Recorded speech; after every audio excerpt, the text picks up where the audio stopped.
You nasty, yeah.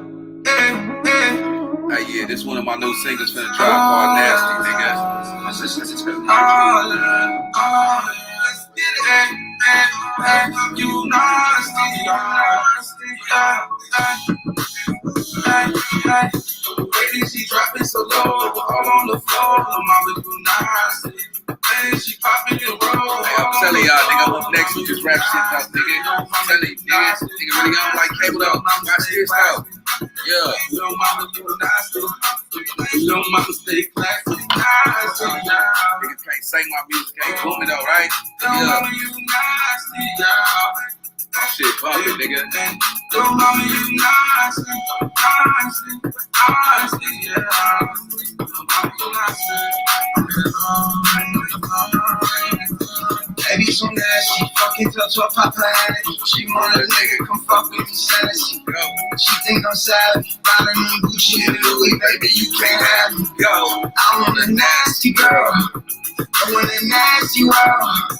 Fucking up your friend, it's a two-piece, baby, want me now, but you know you can't know his name. Oh, no, baby, pick up boy.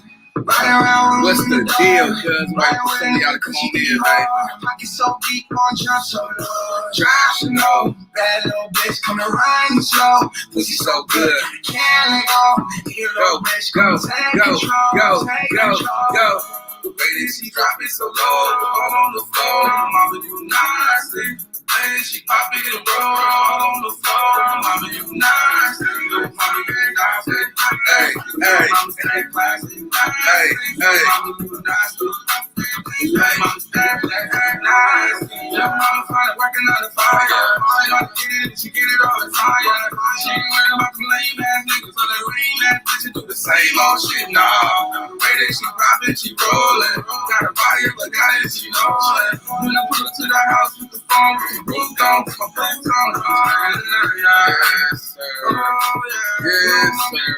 What's the deal, man? It's the kid who really did, man. Big man, the boy in the building, man. Shouts out to everybody in the comments, though. Hey, but check it out, though, right?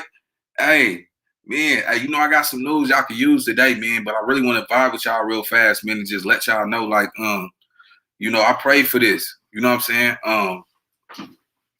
You know, what I'm bringing to the table, cuz it's original. You see what I'm saying?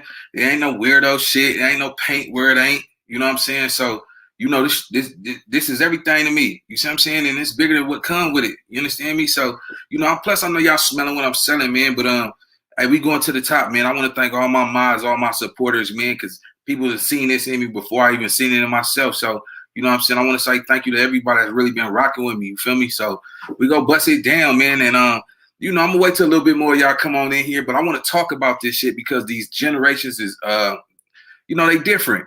You know what I'm saying? Cause these generations is different from each generation, homie. Like this shit is getting out of control. Like, you know, y'all might see me go up and shit on the peon and all that, right? But at the same time, catch this. You know, it's gonna happen. It's gonna come with this. You got to take the good with the bad. But overall, man, I'm pushing positive energy. Don't think I'm slipping. I ain't fell nowhere. I ain't tripped nowhere. You feel me? So this shit is real. This shit is heavy on my heart, right? So, you know, when I say this generation is different, homie, it's like, how do we, because it's a disconnect. How do we connect with the generations that's before us and behind us? You see what I'm saying? Nobody want to take the accountability on how this shit got so fucked up. This shit fucked up, bro. And this shit come with a lot of pain, bro. You know how many mamas out here, nigga, crying, wishing they had their sons back? Some of you niggas be trying to just jug on her, you know what I'm saying? Smack on her. Yeah. You know what I'm saying? When she vulnerable, when she down. Nigga, knowing he ain't even trying to lift that woman up, cuz it's time for us to like figure out what's going on, homie. Like we really gotta get into the core of who we are. You see what I'm saying? Cause do some of y'all niggas really know who you is though, right? Do y'all really know though? Some of you niggas is just gang goofing. This ain't no disrespect to anybody, right? Some of you motherfuckers is really out here, man, undecided and misguided, homie. Cause you wait wrong, you go wait too long, cousin. And man, you never know when it's your time, man. One thing that was guaranteed to us is an expiration date. You understand me? You smell me? Niggas go, look, let me tell you something. What's gonna happen with this, right? Right? Look, nigga, come on, man. Don't miss your blessing, homie. You know what I'm saying? Everybody got star power in them. You see what I'm saying? Come on, man. I had the live yesterday was monumental. You know what I'm saying? I learned so much, and it's not always about me. You see, I come down off of my platform and like, here, man, this is a community, right? This is community right here. So everybody that's coming up in here, right? I need y'all to really hit that thumbs up, homie. Shouts out to No Jumper, man. You feel me, for following my live. That's crazy. Like, you feel me? Cause nigga, like, yeah, your video's hard. You feel me? Like he fucking with what I got going on, right? It's an operation, man. This is something that's been weighing on my heart. You see what I'm saying? Like, this is for real, man. This is nothing to play with, man, because at the end of the day, my life is on this shit. You see what I'm saying? Like, and there ain't no turning back. This is data. You see what I'm saying? You can always click that button and find this. So I got to be held accountable to how I'm coming, right? But at the same time, man, I just always validate, don't get it misconstrued. But I ain't going back that way today, man. I think I said it 1,000 times. Maybe because I do miss the game. Maybe because I be missing, like, and I'm still growing myself though, right? I'm nigga be missing, like, jumping out there, like, what's up, nigga? Catch that. You know what I'm saying? But hey, that's just that east side shit in me, homie. But at the same time, I do got a bigger mission.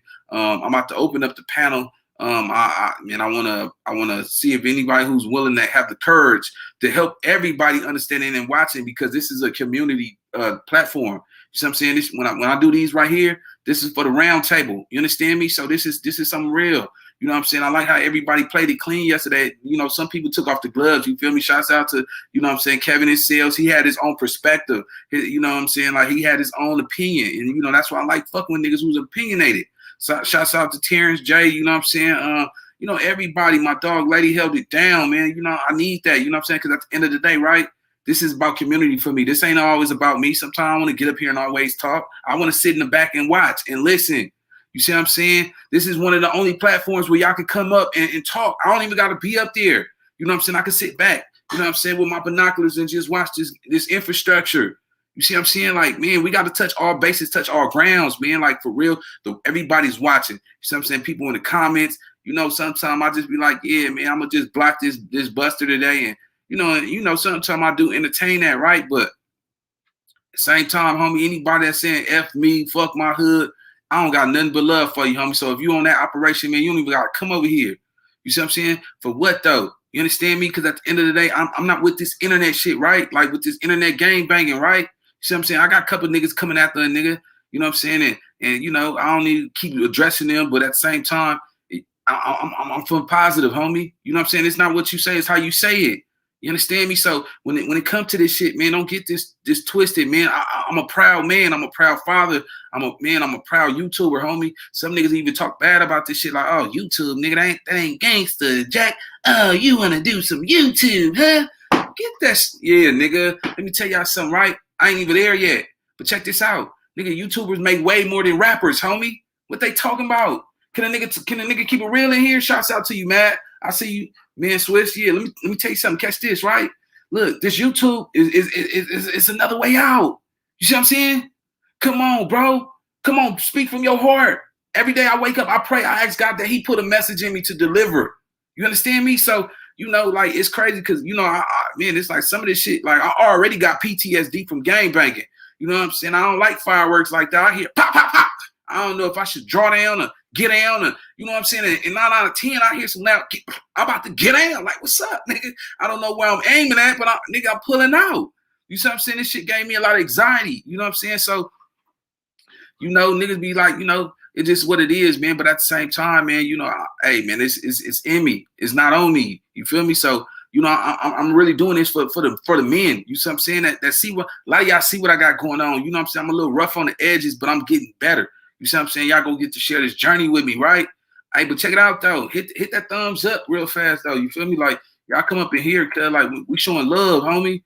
It's nothing but love over here. This is a community. You know what I'm saying? I'm finna open it up in a minute. I just gotta vibe with y'all real fast, cuz. You know what I'm saying? Yeah, but same time though, man, like, it's gonna come this infrastructure right here, man. It's gonna come with the good and it's gonna come with the bad. But at the same time though, man, we gotta keep going. You know what I'm saying? So anybody just in advance, homie. You know what I'm saying? If that's what a nigga on, homie, I'm telling you right now, like, nigga, I got something going on. So I got something to prove to myself, to my kids, to God. You know what I'm saying? I told him, you know what I'm saying? Like, let me tell you something, man. I could resonate to everybody that's feeling pain, that's hurt. You know why I could resonate? Because I didn't went through I didn't went through it all. You see what I'm saying? And you know, early. You see what I'm saying? So that's why whatever this is why people can really feel where I'm coming from. Because you know, at the end of the day, I took whatever I had went through on the chin and kept going. You see what I'm saying? And you know, this notoriety is coming real fast though, right? But check this out. I've been doing this shit every day. Every day I go live. Y'all see how many videos I drop a day? Come on, I'm outworking the next man because I have a plan. You see what I'm saying? Yeah, some of these cats just drop 1 or 2. Nigga, I'm dropping 5 or 8. Nigga, what you doing? I'm gonna come harder than that. You see what I'm saying? I'm gonna be myself though. You know what I'm saying? Because at the end of the day, it ain't no cap in my rap, bro. Like I really talk like this. I really walk like this. You see what I'm saying? I done tried to put on my black boy, white boy look and talk proper and all. That shit ain't me though, bro. So let me tell you something. Niggas can really do something different, homie. Yeah, niggas, this is it. This is it right here. You see what I'm saying? Thank you for the super chat. We finna go up. You know what I'm saying? This is the round table. This is a community, homie. So I'm finna open up this panel. Let's talk about it, man. Let's talk about the generations, between the generations that you in and what we dealing with in past tense. Let's see where the disconnect at, man. I hope we have an awesome live. If you ain't ready to come on, ain't no sweat, no pressure, man. You understand me? But at the same time, though, let's take off. Let's do it.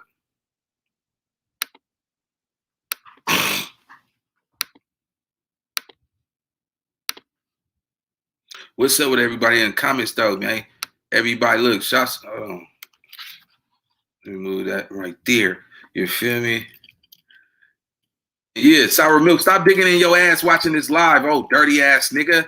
Get out your get the fuck out your nose. And yeah, nigga, get dirty. I'll start roasting these niggas over here. These niggas already loaded, cuz nigga. Come on, nigga know my shit popping, man. Nigga can't pop it like me. Nigga, what you talking about? Appreciate the super chat. So look, I just sent the link, man. What's up, fam? You know what I'm saying? Y'all somebody come join the live, man. You know what I'm saying? Let's talk about disconnect. This is not just about just gang culture, about the youth. You see what I'm saying? You know what I'm saying? What up, Cam? I see you in here. Look, let's talk about with this youth shit though. Let's talk about the disconnect, man, because there is a disconnect. You see what I'm saying? Like everybody think this shit is so easy to just what's going on. We got news and shenanigans in the building. What's going on with it?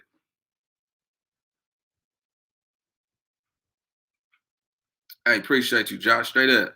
My Marley in the building. What's popping, fam? You know what I'm saying? Hey, but for real though, man, like you know, the disconnect though, man, to me, it's like this. You know, it's easy said than done. You see what I'm saying? When some of the disconnect that I feel like was going on with the young generation. All right, Dion. So you said you fuck with me, but it's still fuck East Coast, huh? All right, you guys to go, little homie. You know what I'm saying? You talking to a grown man. You see what I'm saying? This is the disconnect that I'm talking about. You see what I'm saying? This is the disconnect. You see what I'm saying? Because guess what, little nigga, you mad because I'm from East Coast. Check it out though, right? If your mama stayed where I stayed at, nigga, you'll be from over there too. So what you really saying, homie? You don't even know why you don't like East Coast, little young nigga. I'm trying to tell you something. Hey, man, check this out. Grab your spoon, homie, because you can learn something and really eat off this shit. I ain't even gonna block you. I'm gonna just put you in timeout, nigga. I'm gonna just spank you for a second, fool. Quit playing out here, man. Hey, man, let me tell you something. This is original. What I got going on, man. This is original. You see what I'm saying? All right, here go TJ too. Yeah, I don't mind swat you niggas like flies. I'm gonna block you though, cause you know you coming a little hard, cuz you feel me? And I know you soft as cotton. You know what I'm saying? So yeah, dead homies, boss hard. What's up? You feel me? All right, it's too many of y'all want to start disrespecting shit. Where my minds at, man? Can y'all start blocking this disrespectful shit? You know what I'm saying? You see all this cornball ass shit niggas on and all that. It's smooth. It's nothing, man. You feel me? But let me tell you something. Small fries to a Big Mac. You feel me? Satan is a liar. You know what I'm saying? This is the problem. And it's all young niggas right here, though, right? You know, I'm trying to figure out this disconnect. You know what I'm saying? The generations is so different. You see what I'm saying? Like, look at hey, how many of y'all in here grew up with a phone book? You see what I'm saying? Who had a phone book? I don't know, Tiny. You gotta show your face. Show your face. Hello. All right. Tiny, get down. I don't know if that's real or not. You gotta show your face. Let me see. What's up? Just Yeah, they running. Um, I You got need to the make them show the fake before you put them up, because you know how they do it. yeah. That's why I keep my hand on. Sometimes, I don't want to always think negative to that. So that's why I be like, I have my hand on the trigger finger just in case a nigga. As soon as I see a light and it get tricky, you feel me? A nigga just go whoop, get your ass up out of there.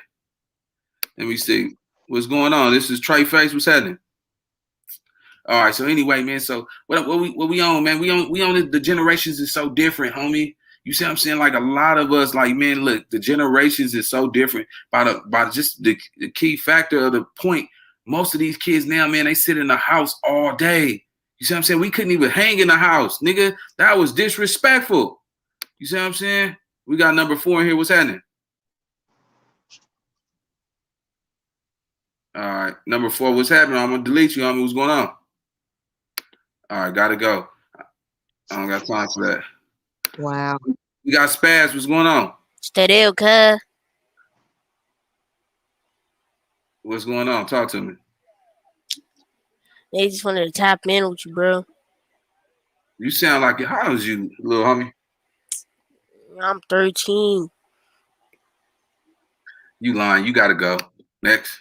Come on, come on, man. Ain't no disrespect, but listen, man, this is not for play. You know what I'm saying? What's going on, fam? Big homie, what up, though? Oh man, cooling like an AC. You got it, man. What's up? Chime in. This your man Smurf from Detroit, man. I, Shots. I yeah, shout out to the city, But I think I know what the disconnect really be, bro. I think it's the communication. Because when I think about how it was hard for me to communicate with my pops, I grew up with my pops and my mom. But it Okay. was easier for me to communicate with my moms because I knew how harsh my pops would be. Not saying I'm no pussy because I was always great at everything I did, but Yeah. his certain criticism used to make me feel some type of way, like he was trying to put me down. You feel me? Yeah. So I avoided his. But I grew up to be much like that man. You feel me? But I know that the key, because because I'm 30, I'm 31.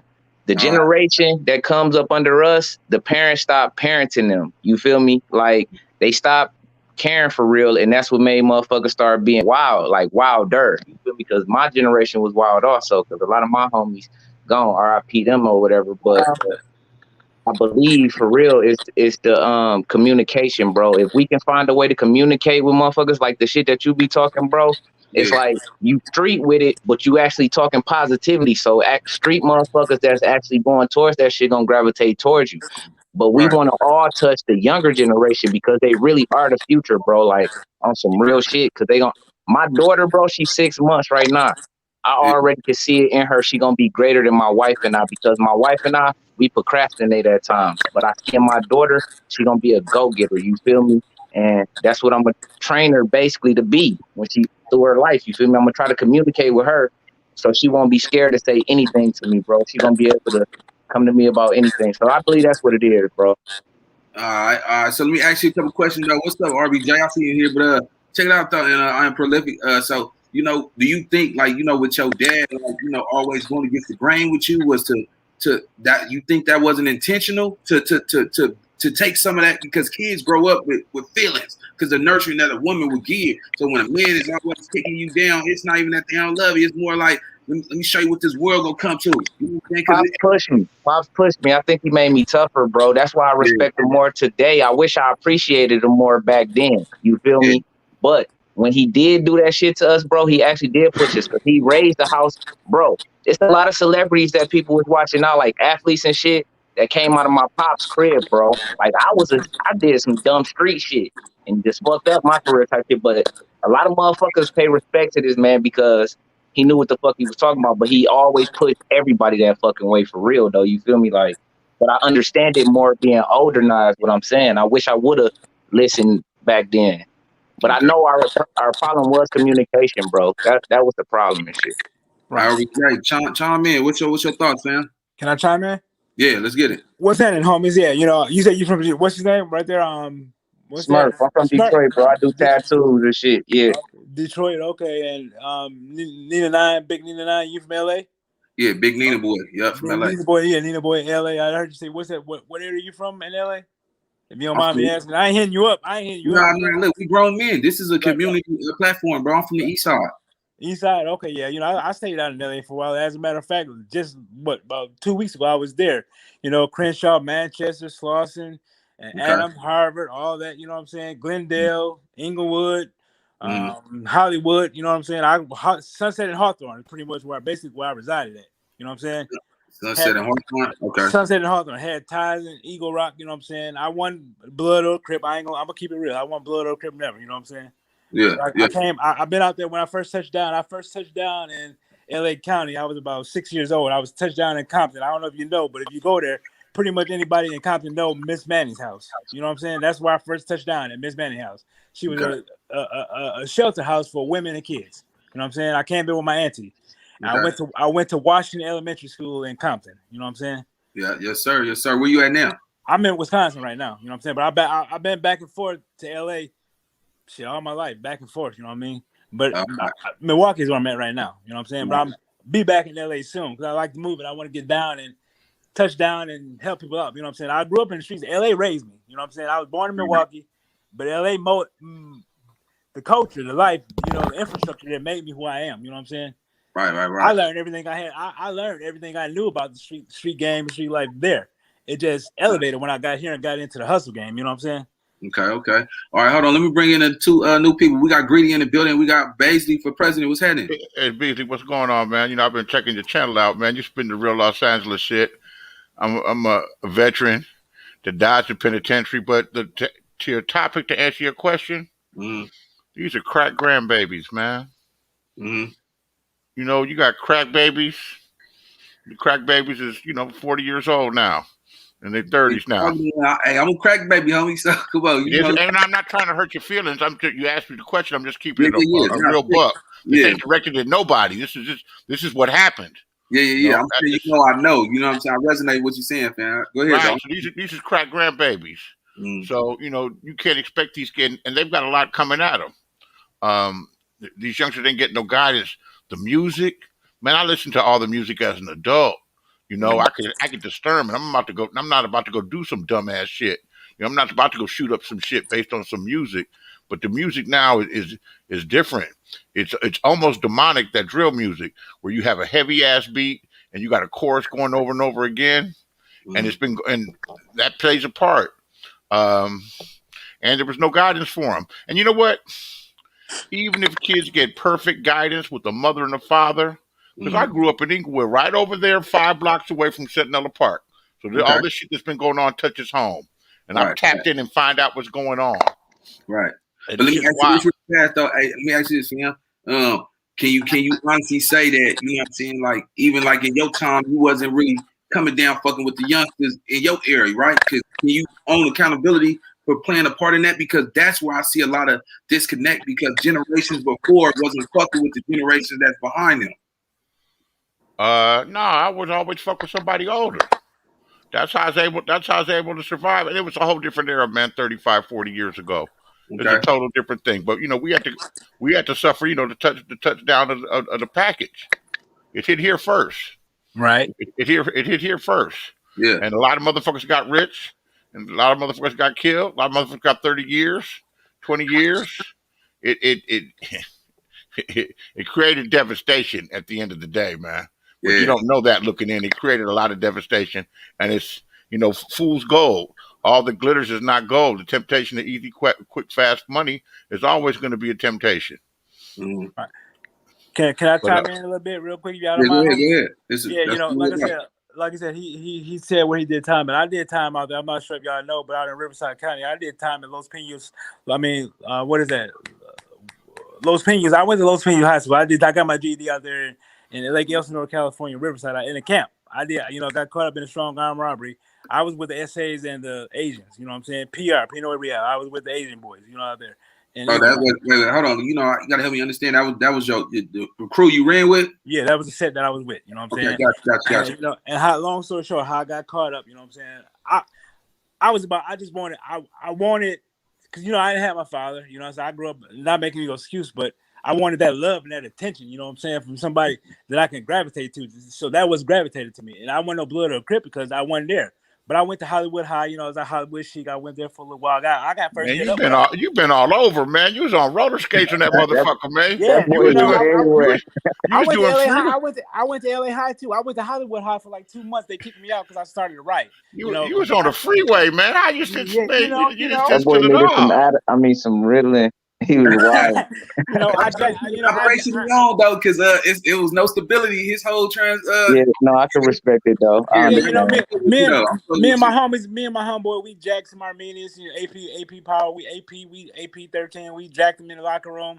He ran out, got his homeboys, they all Hey, got hold on. once. You ain't got to tell us the description, bro. You just told us everything. Come on. I'm just saying, you know what I'm saying? This 100, right? We men, right? Yeah, we men, but I'm saying that you tell us the locker room, the time, the day. Oh, all right. I don't mind, brother. I don't mind. I got a book out there. I wrote 4 books. You know what I'm saying? Go ahead. So you know, sing for us, man. Yeah, you know, I'm just saying, you know, so long story short, It's already on paper twice. Huh? I said you done wrote a book. It's already on paper twice. Yeah, you know, I did my time. I can't. Sagittarius, what you call that? Statute of limitations over. I can't get no time. All right, let's get it. Let's go. RBJ you know, in the building. Yeah. RBJ, So anyway, you know, RBJ, man, go ahead, bro. So anyway, you know what I'm saying? It was the essays and the brown and the black on one side, then all them Armenians or whatever they was on the other side. You know, long story short, I got kicked out. I went to LA High, Pico and Rimpar. As soon as I got in there, a whole another world. It was gang culture. Everything. What year was this? This was like, what was this? I want to say 1990, 89. Okay, that's way after. That's after my time. Yeah. Everybody, they bust everybody over to LA High. LA High was popping. Yeah, Can I add something real quick though? Y'all know what really is a big problem though? We don't have no recreations for real no more, bro. Right. I pulled up to a park the other day because I was looking for somebody to hoop against, bro. It was nobody at the fucking court, bro. The indoor courses and shut down, bro. It's no like. I know it's a lot of COVID that done been going on and stuff, but then you look at like football teams and kids just don't really get out as much. Like I heard somebody talking about how we couldn't come back out. I mean, back in the house too many times our ass had to stay in type shit. And that shit used to be fun, bro. Like staying outside all day with your homies and shit, playing football, chasing each other up. I go get it, grab her little ass and all run that. Yeah, you know we was on all that. Come on, bro. Little finger, you understand? Didn't want to come in when the light when it got dark out. Didn't want to come in. Right. I think that we need to, like I say, we as the older generation, bro, we need to learn how to connect and put our bread together, bro, to open up shit like that. Like I've been working on my business credit, bro. That shit be smacking better than personal credit. Last year my credit score was a 350, bro. Off of watching YouTube videos and shit and doing certain little shit, rose my shit within a year over 700, bro. But then I started working on my business credit, where they give you credit limits 50,000 and above, nigga, if you do this shit right. I've been doing this shit right for a minute, bro, and I've been seeing results. So I've been trying to put all my bros on the same shit because I can't be the only nigga with money. You feel what I'm saying? Right. So I'm trying to put us on the same shit. I'm like, let's put our money together, nigga, buy rentals, buy apartments, buy anything, bro, because we can do it, bro. Let me bring in we got Mad Ass Breezy in the building. What's up, fam? What up, dope? What's happening? You got to chime in. What up, dope means they from Detroit. Oh, shout out. What up, dope? Yeah, see? You got you a DUNS number for your business credit? That's unique. Yes, sir. You got yes, sir.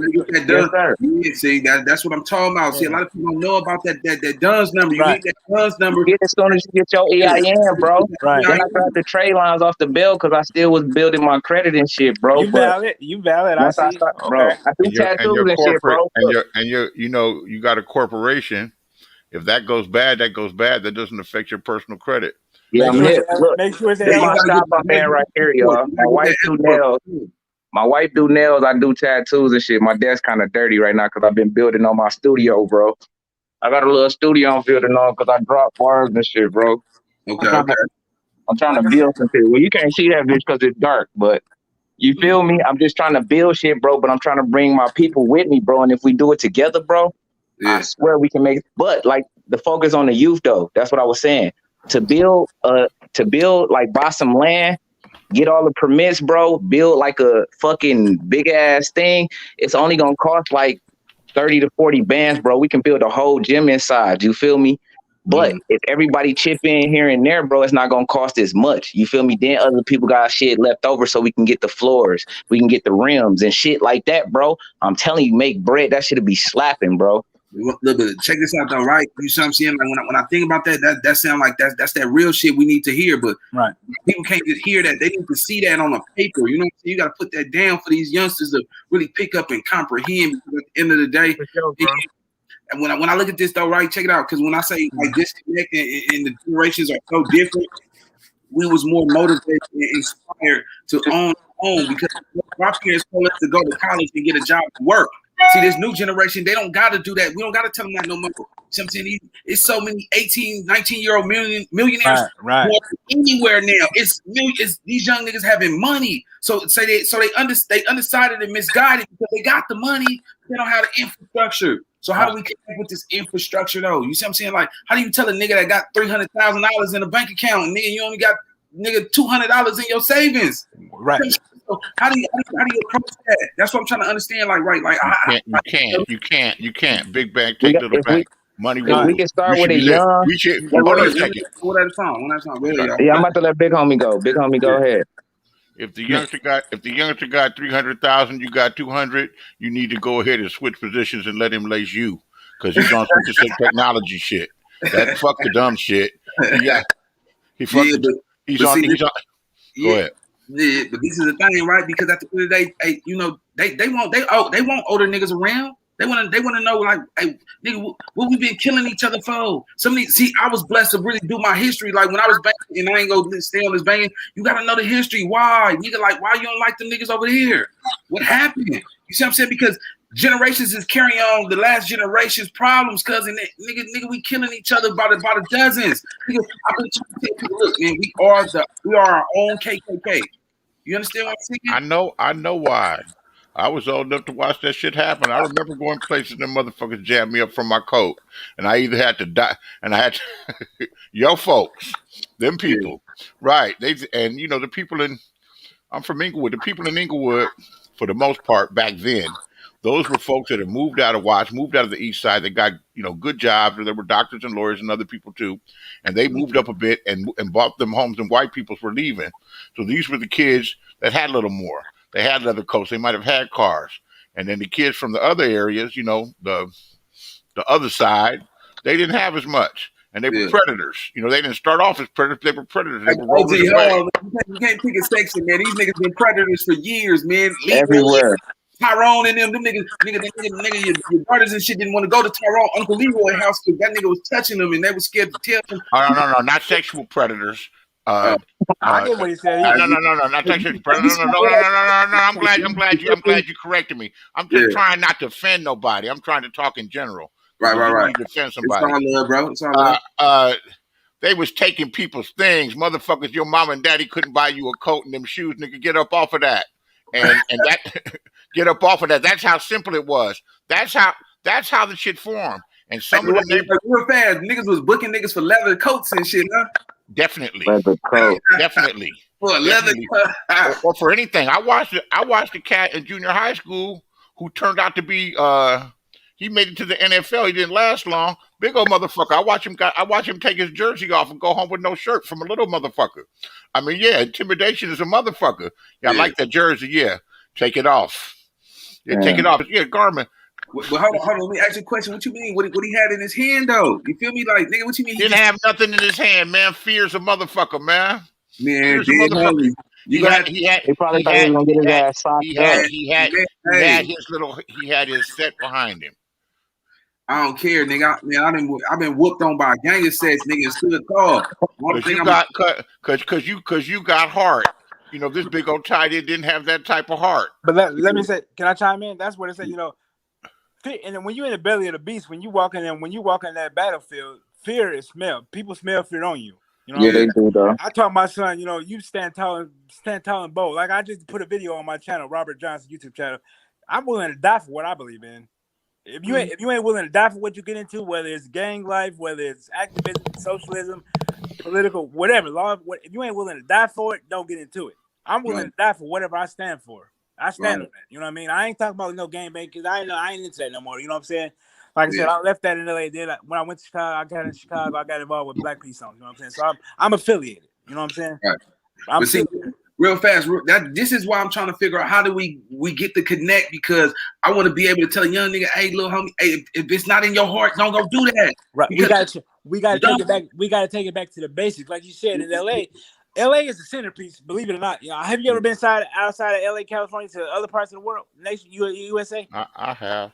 So let me tell you like this: LA is the centerpiece. Everybody is centered around LA, California. Everything that goes there, it starts in LA and it comes everywhere else. Like Ice-T said back in the day when he wrote Colors, the gangs in LA will never die, just multiply. He ain't never lied. That shit is spread throughout the whole United States. Crips, Bloods everywhere now. Even some of the MS-13. Can I say something real quick, Brody? Yeah, go ahead. Big, I want to ask Big Bro, like, do you have any type of like coaching experience? Me? Nina. When you say culture, you got to clarify that for me. Like, have I been out there? Coaching basketball. Can you coach like basketball, football, or anything like that, bro? Nah, but you know what's crazy though? I watched some of my G homies do it. You know what I'm saying? I played ball for a little bit, but then the streets, I was turned out. I was turned out early, so I didn't get a chance to really play in it too long. This how I feel, bro, because I just think back from when I was a little nigga, bro, and I wish, like, if I had a big homie like me, like any one of us that's really talking, that's trying to give a young person some advice. I hear my mic kind of fucking up. Yeah, it is. Yep. If I can have a older person take me under their wing, bro, and I can like hang with them, bro, see like that it could be a better fucking way. Because I caught 2 Fs before I was fucking 20, bro. You feel me? So I had to find another way to hustle, but I always been drawing my whole life. So God gave me another out. You feel me? But if I had somebody else showing me like, you don't got to go out here and rob, take shit from other people and shit, bro. And I could just, like my football coaches in high school, them niggas used to take me home, but I used to chill with them at their house, play 2K and shit like that. They was helping to change how I was, because I used to think impulsively. Like I used to do shit quick. You feel me? But they like slow that shit down type shit. If we could just hang with them, bro, I feel like that'll help. Like we can talk to them. You feel me? Like 100. Hold on, y'all. Let me bring in Risk Taker. We got Risk Taker. What's going on, fam? What's the deal, fool? Oh man, we coolin', man. Time in. I seen niggas talking about like we killing each other, like, and like y'all talking about how we can change it with the younger generation, but it's like the way I see it, like if our homies not getting brought back, it's none of that. Like that's out. Like if we into it with y'all, we not gonna like just let some go. Like sit at a dinner table with y'all to chop it up, because we lost like people that we genuinely cared about. And it's like I don't know. So that's how I look. But let me say this real fast. Like this is the thing, and I appreciate your honesty, because we're not talking about holding hands and kicking cans, right? We talking about to the point where nigga, you talking about niggas been dying from both sides for years before you even got in the gang, though. You see what I'm saying? All the nigga own is like I catch this though, niggas is shooting niggas in their face 30 times and shit, nigga having closed casket, like nigga, you ain't nigga, like you gotta understand nigga, I participate in this activity, right? My infrastructure where I come from, right? But as a grown man, bro, raising my kids, bro, like niggas, we gotta take it back to, would you want your kids up in this shit, right? So why would you not? That's what I'm saying. Like, that's the point. That's what I'm trying to get out of it. So I'm trying to get my money like with my homies, like break bread, try to get out of it so my kids don't go through. Can I ask you a question, young soldier? Young white? How old are you, youngster? 16. Okay, let me tell you like this. Go to my.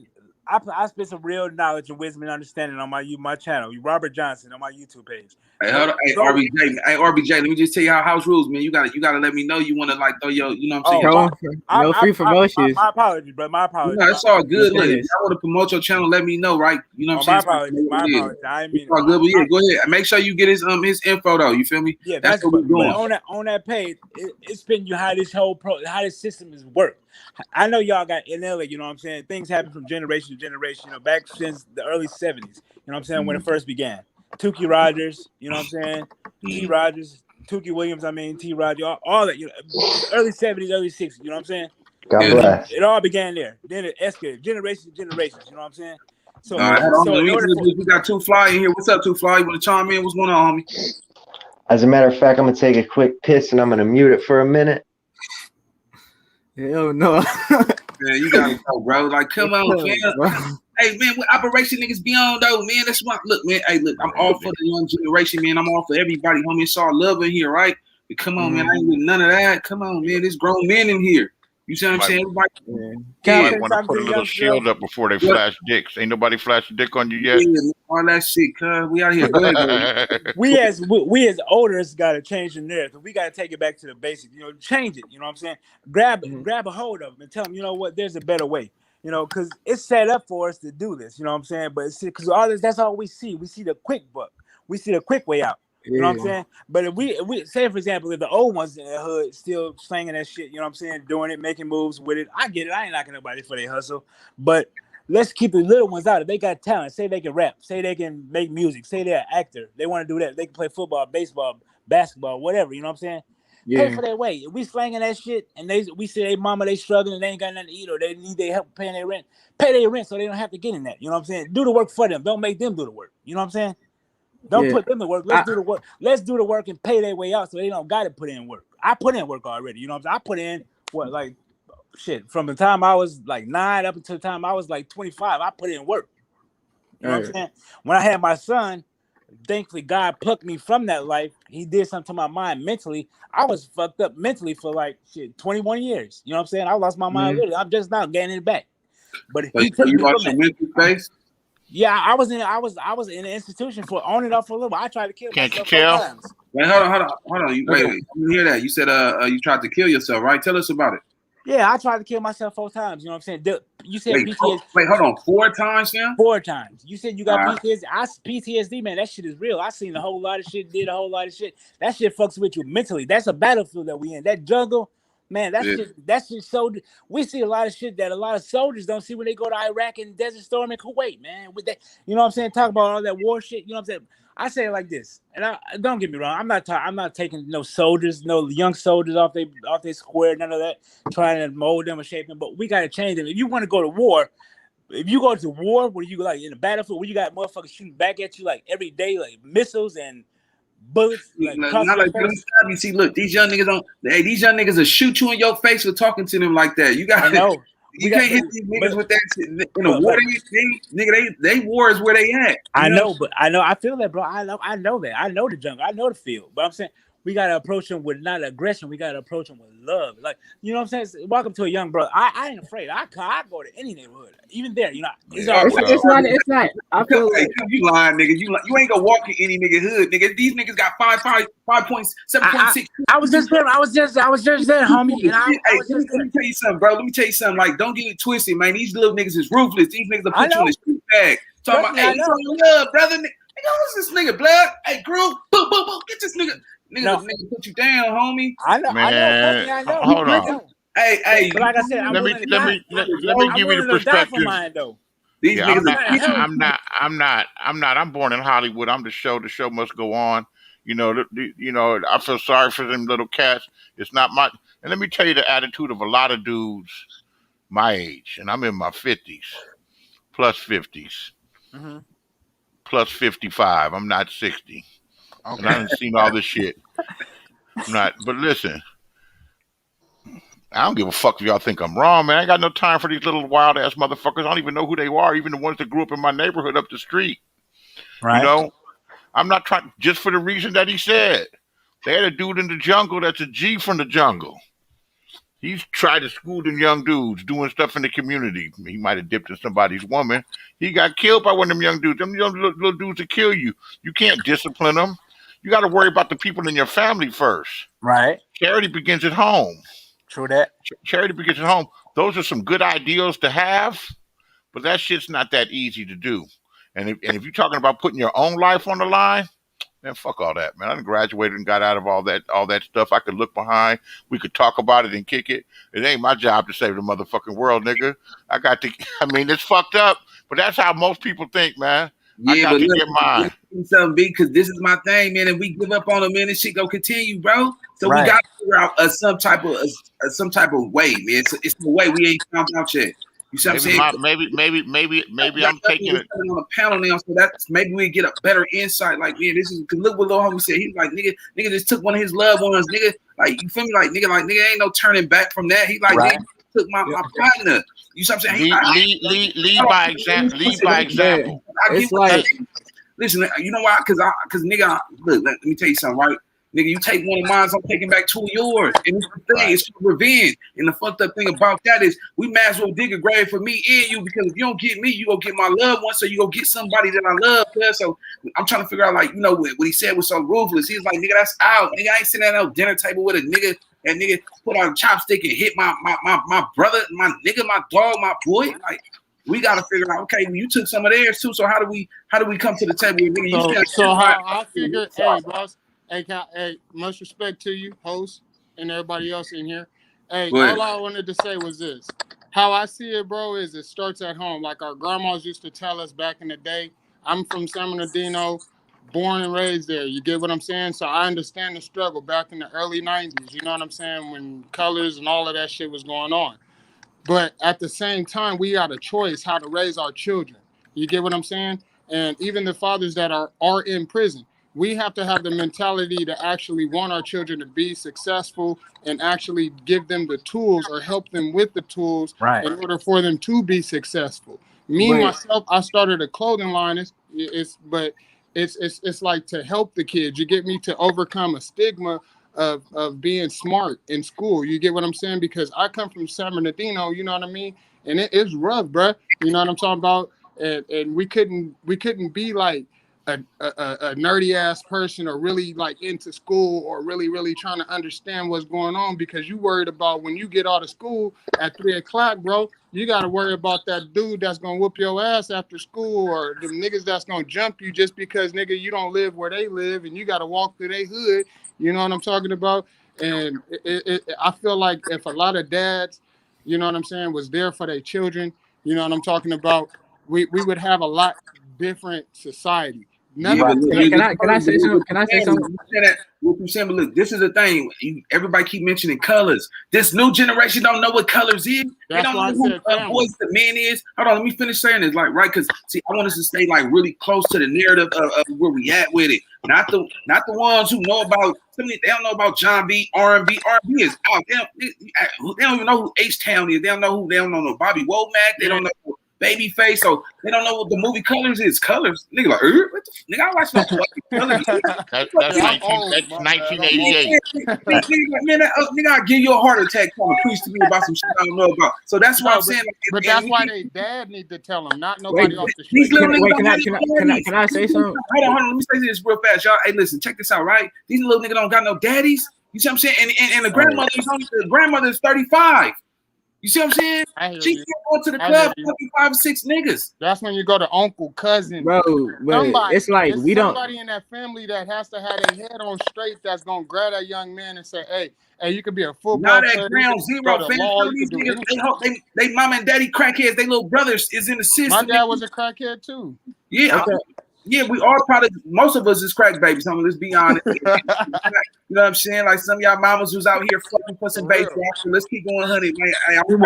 My mama, she did. You know, she went on drugs, but she was a gambler. Same shit. You know, addiction is addiction. We still. Nah, nigga, that ain't she ain't selling her vagina for no nickel rock. You feel me? Not for rock, but she sold it for money to feed us. She ain't selling for rock. I'm talking about, nigga. I used to go to some of my homie's house, right? And you know what I'm saying, nigga. Leroy was always coming out the mama room and shit, pulling up his fucking pants and putting his belt together and shit. Hey, what's going on, little nigga? Hey, Jack. Hey, man. Hey, let me see. Shoot the ball. Hey, I had like 4 I said I'll be back tomorrow. You know, I'll be back tomorrow. You want some ice cream, little nigga? I'm gonna bring some ice cream. I remember once upon a time, like 4 different dudes coming out of my mama's house at one time. You know, not one time, but, you know, back to back. You know what I'm saying? What the fuck? Yeah, so that's what I'm saying. She had a bad gambling problem. I learned how to gamble going to car parties. My little sister had a gun put to her head at 5 years old, answering the door because some niggas came in there and robbed it. You know what I'm saying? Oh, man. Wait, can I say something about like what Sup was saying, like with the father and like mother thing? Like for me, like my dad, he wasn't really in my life, but as for my mom works, she works like to get me food every day, so she's not in the house. I'm not raised by parents. It's like like my homies. I'm raised by the streets, so it's like that's all I know. Oaks Park, and it's like I don't know, bro. I don't know, and it might be different. It might be different because I'm glad you said that because you're right. Hey, I said this. Hold on, let me say this. Bro. Hold on. Let me say this. I said that yesterday. That's why I've been trying to get everybody to identify because even if you got a job, you're gone 8 hours a day. You see what I'm saying? When he got longer, nigga, the streets is nigga. All his homeboys is across the street. You know what I'm saying? His testosterone high. He wanna hit some young murder mommy. He wanna ride in a little Benz and wear a couple chains because that's what he see. That's his environment. Right. You see what I'm saying? You gotta understand, like nigga, the streets is his daddy. You see what I'm saying? Who's nigga? Y'all remember even this has been going on for years. You know what I'm saying? That nigga, even in some of y'all older time, you see that nigga that lack rode around with that little Godfather hat to the side, and you know what I'm saying? I want to quota. Hey, he parked that deuce in that quota. You like, wow, he got them white walls. He like, ooh, little small shit like that. You know, even though some of the things wore bell bottoms, but at the same time, homie, that was that Superman nigga, Superfly. You see what I'm saying? You know what I'm saying? Like, let's talk about this, right? So the streets, right? Hey, check it out. The streets right now, he see these little niggas is out here having money. The young generation have more money than a lot of these niggas have in a lifetime. You see what I'm saying? These niggas is touching 100 mil, 80 mil. These niggas is scamming. All this, these niggas traveling the board, all that shit. These niggas they can change the way. Now you do not have to go to college to get a job and work for somebody else. You could be an entrepreneur, and that's what there you go right there. Bam. That's what I'm talking about. That's why you don't want to go sell dope. Because selling t-shirts is selling dope. Selling anything that's shoes, all of that. There's all types of avenues that somebody can that he see or someone that he know can lead him in the right direction. I'm gonna say this. I'm gonna keep it so 100. You sound like a smart young man. You get what I'm saying? So it don't take for you to understand how life really works. See what's going on outside, know that may or may not be for you, which I don't know you, so I can't say it is or it ain't. Some people are led by that, and you're right. They look for the streets to be their family, and that was what I did. You get what I'm saying? But I had a family, but my dad was like a drunk and a crackhead. You feel me? So he really wasn't there for your boy. Yeah. My uncle, he was the same way. You feel me? So all I had was my grams and my auntie raised me. My mom's died when I was 3. You feel what I'm saying? So this is all I see is gang banging. My uncles is selling dope, big dope. So I'm like, I'm gonna be a dope. Where are you from? Where are you from? He say you from the Oh, that's right. You told me San Bernardino. Yes, sir. Hey, but check this out. See, that's what I do there too. Yes, sir. No, ma'am. You know what I mean? That's how I was brought up. I was brought up in church. My granny taught me to go to church. My auntie told me to go to church. My uncles told me to go to school. My uncles told me to go play football. My uncles told me to do different things. But it's what I seen and what I thought was right is what I went to go do. And that's what landed me in prison. Then you get there and then you see that you also have no unity. You get what I'm saying? So if I have no unity in here, I'm seeing this here, then when I get back on the streets, they don't want to allow me to get a job because I got a felony. Now I'm going to keep that in my brain because they already told you once you get a felony, you can't do shit. That's a fucking lie. Yeah. They lied to you. That's a big Can lie. I say something like this? Can I speak on that right there? And you go into that motherfucker and you go in there with a level head and you talk to that man or whoever, woman or whatever it is with some sense, you may get that job. And I'm not going to say straight out, but if you do it straight up, you're going to get it. You get what I'm saying? So for a person to have bad parents, you can't blame that. It's all on you.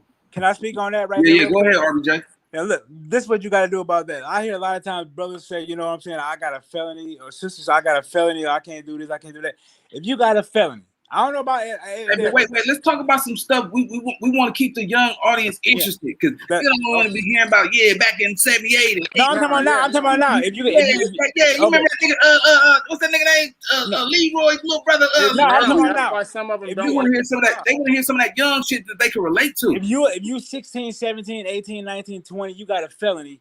If you wanted to expunge, if you ain't did no criminal activity since you got that felony, write to your state capital. If you can't write the letter, go to get you somebody that can reach a paralegal. Write to the state, whoever the head of your state, and say, this is messing up my quality of life. I need to get a better job to provide for myself and my family. Go get a lawyer. You go get a lawyer. You could do that shit yourself. That shit costs. You get a lawyer, give them $300, $500. You get expunged. I never got mine expunged. Hey, but look, this is what I want y'all to do, right? I want y'all to be straight to the point because this young generation, they have a short attention span. Right, so TikTok. Yeah, you can't be a whole hour trying to explain what you're trying to get across because they already gone in the first 5 seconds. And this is a fact. I noticed that, so I get straight to the point with him. Right. He's like, yeah, they didn't talk too long, man. All right. So basically, it ain't your parents. It's you. You go to school. You know what you're doing. You get what I'm saying? You choose what path you want to take. Now, it is up to your parents to teach you these morals and values. They don't get the chance to though, bro. Why wouldn't they get a chance? They raised you till you were 16. I'm telling you, you gotta understand what he's saying. Like if the mama's always going at work, she's tired when she come home. She's trying to feed him and go to sleep so she can perform tomorrow. There's really not enough time when she's when you're dealing with a single woman in the household. I can see this, fam. So I was just following my brother, bro. I'm just literally there you go, right there. Okay. But so if he was like going to school or either doing, but that's not what he was doing. It's not what he was doing. If that was the case, but it wasn't what he was doing. Is there a cousin or uncle or anybody doing well? Yeah, but he was doing. He is doing well. Oh, he's making money, so I'm following him. Like, bro, it's hard. It's hard for the youngsters in LA, especially because either you're gonna be a victim or you're gonna get victimized. I get that. But look, young brother, if there's a church that you can get involved with, go there. I got, you know what, Pastor Cecil Chip Murray of First AME Church over on Harvard and Adams. When I first got out, even as a youth, he kind of helped me. He was the leader of that church, and he's a pillar in that community. He's gone now, but that church, if you can find a church you get involved with church, man. All right, so look, everybody, let me do this because I want to see how the audience respond. Do y'all think just that last statement of telling a young man to go to church? Do y'all think the audience, y'all think a young person will really do that, or y'all think he'll just hear? They're not trying to go to church. I know what everybody wants. I know what everybody wants. Hold on a second. Hold on. Yeah, I'm gonna be honest with you because we're at this is a spiritual war that we're going through right now. These young niggas ain't trying to go to church right now. They took embassy suites and fucking little murder mommy on some champagne and smoking kush. Like he getting his dick sucked at the 90th floor. Like, hey, listen, right? Hey, I can identify to what they own. You see what I'm saying? Like, I grew up spiritually. Nigga, like, Jesus, nigga. You know what I'm saying? Nigga, nigga, what? Nigga, you bored. They know how to turn to a demon, though. They don't know about Jesus Christ. Like I hear you, bro, but I'm not looking for that. So what are you looking for? He wants some money, man. Everybody wants some money. Come on, man. So you want some money? No, I'm saying, in all due respect, I hear y'all, bro. Can I say something? Radio. Hold on. I want to say something because I don't want to lose the audience. This is imperative that we stay on track, right? I want us to get straight to the core because we got a young gentleman right here. I'm pretty sure he didn't really comprehend most of the stuff. Like he's not feeling that. So how do we say something that he can feel? Because this is the disconnect. He can't relate to what you're saying. Like church, they don't know what that is, fam. You see what I'm saying? Relate to what I'm about to say. Go ahead. He wants some money, and he wants to be able to have things and do things and live a cool life and have all the fly shit. The problem, the issue is find a way to get that money legally where you avoid the system. That's it. Right. Unfortunately, the legal money ain't gonna come as fast as the other money. So you have to be able to talk to him and explain that if you learn how to do this, whatever it is, whether it's being a plumber, whether it's taking STEM classes, that this will eventually pay off for you. This will pay off for you. Man, hey, I salute that game, but these niggas, they man, look, they want to hear from the nigga who got the money. Look, you know what I'm not out here broke telling you that shit. My brother. Hold on a second. Hold on. I had choices. Nick, let me tell you something, homie. Yeah. I walked through the homies going to work, working a sales job on commission, and I'd have on my little suit and everything, and I walked through and I'd kick it with them, after work and everything. Sometimes they would clown, nigga. You going over working? You working on commission, nigga? You're not even getting fucking paid. Yeah. Hey, let me ask you. Go ahead. Go ahead. You said you from Hollywood, right? No. I was born in Hollywood. I'm from Inglewood. Oh, all right. I was just trying to see like demographic. No, I'm not on no movie star shit, man. Here you go, little homie. Like this. Look, if you want Max is in the back and the Chump is in the front. Hey, I'm gonna holler at you. Let me give you one little tip though, Nita boy. You doing great. You got a magnificent mouthpiece. You're gonna be big at this shit. Show the people your Cash App, man. get your money. You got a magnificent copy, and I'm going to steal. That's something that you say. You say you smelling what I'm selling. Yeah, Yes, that's my. I'm going to borrow that from you, man. Thank you, big homie. Thank you. Talk to you. Holler at you. I'll come back around every now and then. Yeah, please do, man, because you got wisdom, man. Man, please do. Here you go, y'all. Little homie. If you want to make some legit legal money, this is what you got to do. Just like I'm gonna tell you, I'm gonna be 100. Look, the cocaine and all the dope and all the drugs, that's a product. It gets you illegal money. If you want to get illegal money, get you a product. Write you a book. You got a story to tell. Get you a CD. Do whatever. Make that. Charge $10. If you sell it to 10 people, that's $100. Sell it to 10 more people, that's $1,000. You sell it to enough people, you're gonna have $1 million real quick. Get you a product to sell legally. Right. Let me bring in Miss. Hey, we got Miss in the building. What's up? What's going on with it, girl? Good evening, everyone. I just wanted to stop in really quick. I just want to thank you, Nina Boy. I swear, you and your platform the other night, because when you're a single mom, and I told you a little bit about my story. And if you guys wanted to hear that, you guys can check out his video. But you and your platform told me the other night about the different levels that I have to approach my son who is being pulled by the streets. As far as what Soup was saying about, the uncles can help this person in the family, that person. When these young men, like you said, the daddies aren't there. It does not matter how great your uncle is. It does not matter how great your mother is. It does not matter how great anyone is. When you have that void, when you need that void filled by a specific person who is the person who is supposed to be your leader, the person you look up to, when that spot is not filled by who they want it to be filled with, which is the actual father, can't nobody do nothing. You can't do nothing. Nobody can fill that void because they want their dad.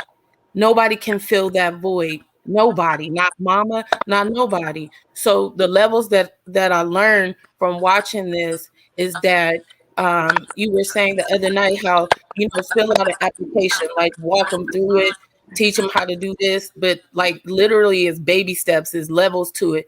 But when somebody has that void and they need their father, nobody can fill that void.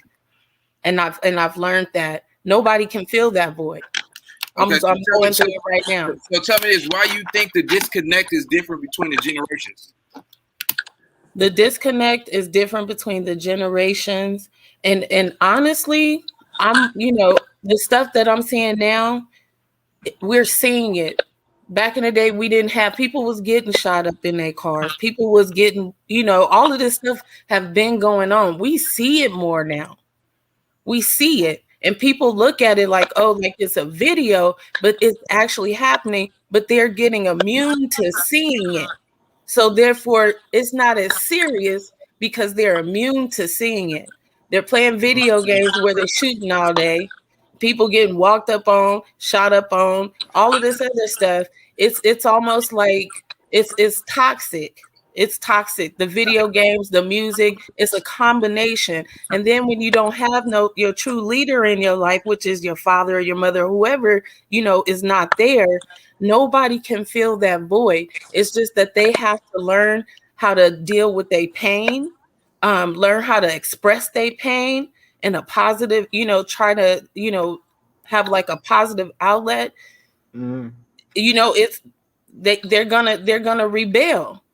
They're gonna rebel. The disconnect, like he said, somebody was saying going to church and stuff like that. They ain't trying to hear that. They'll go to churches. They got a little girl up in there that they want to get at, but ain't nobody trying to go up in the church when they know.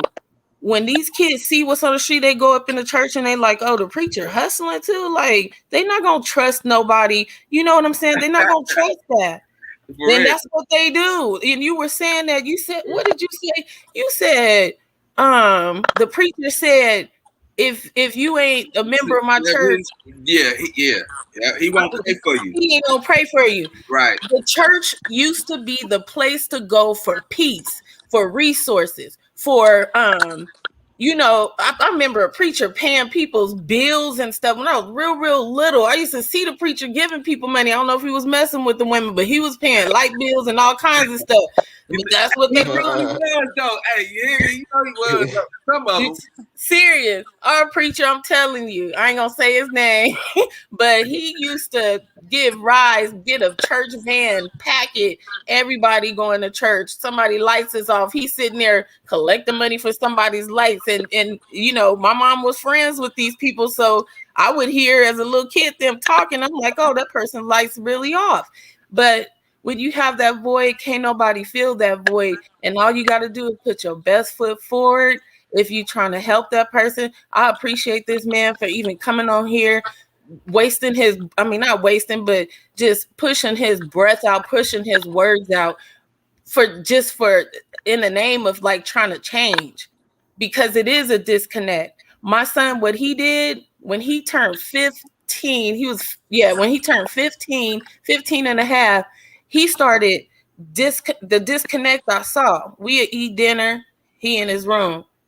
You gonna eat? Yeah. He wait till we go to bed. All of a sudden he come out, he eating. We used to eat together. Like, what's the deal? You ain't coming home? Why he ain't coming home? He's supposed to be in the house at such time. What's going on? You know, it just starts where that puberty thing sets in, and the influence of the street. Don't let a little girl look at you and your pants happen to be sagging and they like, ooh, and they like, oh, she like this. Well, let me keep doing this. You know, like there's so many things, there's just so many things that's taunting them out there, and the peer pressure. And it's like if you're doing it by yourself, man, it's like beating a dead horse. I feel you, sister. You're right. Can I say something to you? I just call you Miss because I see that's your name. You still there? I'm here. Okay. Now I'm gonna just say, I mean, you're absolutely right. It is. I'm gonna say it's harder for your children to gravitate towards a man that's not their true biological father, but it's possible that he can, if it's the right man that really genuinely cares, that can replace that father that's absent. You know what I mean? Yeah, the kids don't want that okie doke. They want the real thing. If they can't get the real thing, then they just like forget it. I'm gonna go out there and I'm gonna do what makes me feel good. They hit some weed for the first time. Ooh, that felt good. I didn't even think about my problem. Well, let me go on and snort this. Dang, that felt even better. I feel like I'm on top of the world. Next thing you know, a few years later, you see him pushing the cart with cans in it. Like, damn. Well, see, that's sometimes you as the mother, you gotta take them down a Skid Row down and let them see that whole little strip, that whole little blocks and blocks of people. That's where you end up when you do that. You know what I mean? Possibly take them down there and let them see that. That's an eye opener for anybody. And it's a thin line. It's a fine line, because sometimes depending on the individual and these youngsters, they're very sensitive cases. You can expose them to that, but you don't know how it's going to affect them. Some things will make you harder, and some things will just say, you know, it make up in their mind they don't want to do it. Right. But you have those ones out there where, you know, it don't phase them, because like Nina Boy was saying, it's some straight, you can see demons in people. They are really hollow, and they don't care about just whacking you. They don't care. No, you're absolutely right. I mean, you're absolutely right. Nina, he's right too. You know, I get it. I get the whole thing. Like I said, I don't sugarcoat nothing about myself. I mean, you know what I'm saying? I have literally lived a life. I did some things, I seen some things, and I changed. But prayer works, you know, support works. A support system definitely helps. If you got a mother, if you got children, pray for them. God is real. I witnessed the devil. I seen that. I've been on the other side.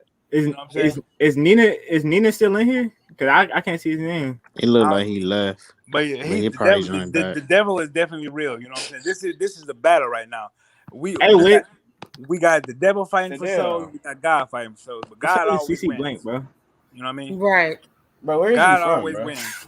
If we know this one thing that it says, and I got this tattooed on my arm. It says, I formed the light and the dark. I created good and evil. I, the Lord, do all these things. So if you know that and read the story of Job, for you, young man, if you got a Bible, if you can, I don't know if you can read it, but read the story of Job. That'll give you everything that you need to know, that God is in control of everything. The devil is temporary, God is everlasting.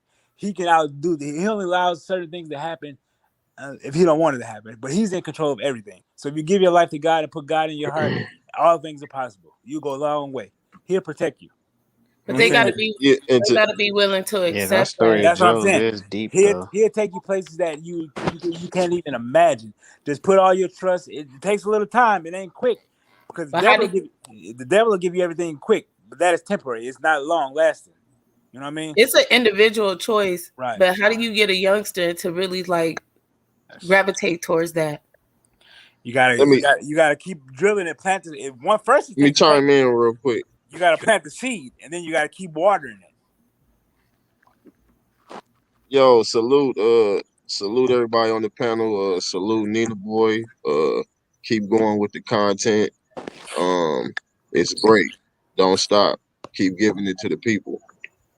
To add to that, something that play a heavy part in it is like being that we be in the situations that we in, being whether you a single parent, or even if you got both parents in the household, that job play a huge part in it, because like the kids is being raised by not the family 8 hours of the day. Right. So if the structure is not embedded into these children at a young age, and then consistently reinforced, which means like talking to them every day, not as much TV and little shit, the shit that we didn't really have as children growing up. Right. If that kind of stuff is not like being reinforced on a daily basis through their childhood and growing up, it makes it very hard to steer them or to guide them in the right direction, because we not rooted in that. That's not what we rooted in. We rooted in bullshit for the most part. You know, our parents, just speaking on the generation, they exposed us to so much that we shouldn't have been exposed to. So a lot of things that we should have been doing is not what we rooted in, and it's the same way for the next generation. Not all, but most, and that play a huge part in trying to gain that curve when it seemed like the child is going the wrong way. So I would say the best thing that we can do is, no matter how tired we feel we are, you know, even if the conversation is only 5 or 10 minutes, just try to consistently speak with our kids or with our children and stay updated. Ask them how how their day was, what happened. Give them tools to problem solve, critical think, There you go, and brother. shit like that consistently, so that as they grow, they just keep evolving and getting better and better, and speak to them about life situations and put them in life situations. Because without that, a lot of that shit is just like, don't nobody like we don't want to hear that until you go through so much shit. Now you done went through so much shit. Now you want to hear it because you didn't experienced it. Right. So they gotta get tired of it. Right. And even with the little boys, ain't nothing wrong with kissing them on their forehead, on their cheek, good night, giving them a hug. Give them a hug, hug them. That's give them a hug every day. Say, you know what? Here go a hug. Let me say this. That depends on where you stay at. Because if you staying in Compton or in the projects and shit, that little baby hearing shootouts and drive-bys, that hug, you might want to teach them how to duck, how to dodge, how to right. Like all that. Let's talk about the core of where we at, the reality. Man, some of y'all staying in Little Baghdad, where shootouts and you hearing 7.62s and Uzis. Like, this is a reality that we gotta understand. Not no fairy tale thoughts or visions. How we tell that little nigga who daddy got shot right in front of him, his mama stabbed up another lady in front of him and went to prison, and now his grandma's 35 and she's still out here having different boyfriends, so she always gone. Like, let's talk about those people that's going through those struggles, those ones that don't have nobody. How you love conquers all, man. That's all I'm gonna say, brother. Love overpowers hate all the time. I believe in the hugs and the kisses and all of that. I really, because I, when you're dealing with someone where you're constantly trying to correct their behaviors and what they're doing, you kind of lose the affection. I'm guilty of that. I got to the point where I was just like, okay, what's my next dilemma? What's my next issue? What happened today? What's gonna happen tomorrow? Let me get this 5 minutes break. Let me get this 10-minute break. Let me go to the beach real quick and get a nice little run, hurry up and come back out here. Let me, so I can get like a little break. But then when I do that, I be feeling like, man, I'm slipping. I'm not strong enough. And I'm not a weak mother, but I know that these kids, these young people, they do need hugs. They do need that. They need that affection from you, their parent, so that when they do go out there, maybe they might think twice about something because, maybe something to hit them or touch them. That, man, I got the love at home. Like, I really don't need y'all type of love. Well, I'm gonna get ready to get out this line, but I'm gonna say this. You know what I'm saying? It takes a village. It takes a community. Everybody gotta gravitate towards them, and reach them, and grab them, put their arms around them. You know what I'm saying? Like the United Nations, take a united community to grab them. You know what I'm saying?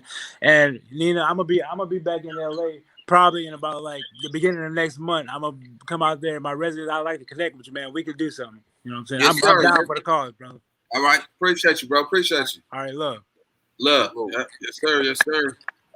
Yeah, so this is great. This is what this is awesome, man. When I say this, because we might not reach a youngster today, but the round table is open. You see what I'm saying? It's open now. You know what I'm saying? Like some young, they might not come up just yet, but they will hear, they will listen. You know what I'm saying? So yeah, this is solid, man. I'm up here. And it's another thing. Once your child has gone out in those streets and got that experience, once they come back home, or once they come back in contact with their family, it's like you don't know what they've experienced in the streets. So it's like, since you don't know how to approach it. Right. They've been through something, but you don't even know how to approach it because you don't know if they saw somebody get killed. You don't know if they don't smoke some dope. You don't know what type of dope. You don't know if they're sexually, overly sexually active. You just don't know what, right? You just don't know what they've experienced. So you might say the wrong thing to them, not knowing what they've been through in the streets, especially when you see, somebody in your family, your child come around and you like, why you got scratches on your neck? Okay, see him again. What's that on your head? Why your pants sagging? I didn't teach you to do that. Why you showing your ass to the world? You don't know what they're experiencing, and then they moving a little bit different. Then they looking kind of paranoid, like they looking around too much, and it's like their actions have changed. So you don't know what they've experienced. So you might be like, hey, let's go to church or whatever. You don't know if they've come in contact with somebody at a church that they don't went through something or whatever. Like, you just don't know what they've experienced. So what's your thought, King? My thought on this, it's a good build. It's like you said, it's the true reality of what we go through in life. With the streets, and it's tough out here. It's like we born in a world where we already in an unnatural situation. Like, we in a situation where we getting into families where you don't have a father around, that's imbalance. Maybe the mother not around, that's imbalance. You at school all day, you got drama going on, that's a lot of imbalances. It's just like we just in an imbalanced situation. We just gotta pretty much balance how all our pretty much our life structures, but it's gonna take a lot of time and work and patience. And it's all willing upon like people just wanting do better as a whole. So we got Terrence in the building. What up, Terrence? T in the building. What's going on? What up, bro? Hey, Terrence. Terrence, salute. His mic is off. Yeah. Turn your mic. Yeah, there you go. Okay, peace and love to everybody in the room. Peace. How you Peace and doing? love, bro. Peace. I jumped in on a deep one, man. I see. Yeah, so what chime in? What you think, man? Where you think the disconnect is between, you know, the generation that's under you and the generation that's above you? Well, I'm gonna say thought was the cause of it all, man. You know what I'm saying? It's the thought. We think different than they think. You know what I'm saying? So we got to shift not only our thoughts, we have to shift their thoughts. We have to step in and see what it is that they consuming, because that becomes a thought. You know what I'm saying? Like I said, thought is the cause of it all. You know, I heard somebody talking about God and the devil. You know, I'm sure everybody on this line done did something bad, but then don't devil come out the ground and grab your hand and make you do that. You know what I'm saying? It's all about yourself. You got to control your thoughts, what you're thinking. You know what I'm saying? And you got to rush your kids fast. You know what I'm saying? A lot of us, we get into a situation where we trying to figure it out. Now our kid is 12 and 13 because we were so tied up in trying to, you know, provide shelter, provide food. You know what I'm saying? We got to be able to create something like Nina got. You know what I'm saying? He ain't got to go clock in to no work. You know what I'm saying? So he's able to put in that extra time needed. And that's what it stems. We got to give these kids this time within our house, because we can't control what's going on. You feel me? Like my mom taught me a lot, but when I went to school, I was dealing with the kids there and all the thoughts that was put on them at their house. You feel me? So they uncles and cousins is gang banging, so they at school trying to play what they see at home. You know what I'm saying? So it's like, as adults, we got to control our environment at the house. You know what I'm saying? Because it's up to us if our kid is going to be a blessing to us or a burden to the rest of the society. Yeah, and let me chime in on this real fast, because I ain't go, you know, it's y'all time, it's community time, right? But let me say this, right? When we look at this, some of these kids, they know they freaking rights. The nigga, a 12-year-old be like, Mama, it's illegal to put your hands on me. You understand? You ain't lying. You are not lying. Hey, let me tell you something. These little kids, man, like, man, the technology, the YouTube and all that. You know, Mama be like, shut the fuck up before I slap you. And she's like, and you would go to jail, Mama. This is what we dealing with, cuz, right? So look, hey, man, because, you know, I'm straight, man, I'm a critical thinker, man. I like to get to the core in scenarios and reality. Like, you know what I'm saying? A prime example, like, you know, your mama just end up doing something anyway that, you know, now you can't take her little ass to school, but then she know not to say nothing, but then again, she want to threaten you with it. That's why you end up, here you go, baby, here, because I just whooped your ass. Let me buy you another little fucking gift card for Fortnite or all this little shit. Hey, let me tell you something. Parents are becoming scared of their own kids now. Man, let's be honest, because the food, the hormones in this food, right? These little niggas be growing up big as fuck. Nigga be like 16 and be like 6'3". You see what I'm saying? Nigga, he still say mama, and he, you know, he like that nurturing stuff that, you know, you women give to him. But at the same time, that nigga big as hell. Like, you know, he a been in that house. You know, some of these kids is bigger than their daddies now. Look at the food. Some of these kids is way bigger than their daddies, homie. Right? To the point where nigga back in the day, like, shut up, son, fuck you up. Nigga, he ain't seen his daddy in 3 years, like, hey, put that shit down, Dad. Hey, what's up? You are so right. I swear. I'm a real one, homie. Listen, man, I'm a real one, but go ahead. Y'all chime in on that, man. You ain't lying. Look. Hey, y'all hit the thumbs up, man. Y'all fucking with the hottest motherfucking. On me, smash the like button, man. Smash the likes and share the video. Smash the like button. I think the disconnect. I'm thinking of when you said that, I'm thinking like, okay, there's a disconnect, but what caused it? I think this generation, they tired. You think about what our parents went through, our grandparents went through. You still seeing the same stuff. They just don't care. They just don't want to deal with none of it. So they just like, let's just get crazy. Forget it. You know, like society, all of the stuff that's going on, it weighs on kids' minds. Man, let me say this real fast, man. Because look, this is because I'm all about parenting, man. Look, my son don't live in the home with me, but he send me pictures and text me every night and telling me he love me. You see what I'm saying? So that means that it's a connector, because we got to get connected with our children. You know what I'm saying? Look, most of the time, women be like, why you have The man would be like, why you have my son come for what? If you was in his life, nigga, he'd be calling you. So that's how you got to realize the disconnect too. Some of us men won't even call our kids out of shame, out of guilt. And let me tell you something. We got to reconnect, homie. We got to tell him I love him even if you don't got a dollar for him. You got to call him. Yeah, nigga, you know, if he like to play, nigga, want to listen to some country music or whatever he want to, if he want to, you know, do some corny shit that you probably didn't grow up doing, you do that. And you have fun. You see what I'm saying? Nigga, look, man, let me tell you something. I love all my kids. I do anything for my kids, but I'm so blessed to have a connection where, good night, Dad. You know what I'm saying? Can't wait to look forward to talk. And I'm not in the home, but I still keep that connection, man. I'm learning how to be a better father every day. So that's why I'm trying, man, I'm with this, man. You understand me? I'm really with this. I want to be an instrument. Community. I want to be an instrument, man. So I want y'all to understand in the comments. Hit the like button. This is real, man. I believe this, man. I pray for this. So yeah, man. Let's keep this good work going, man. But all right, back to y'all.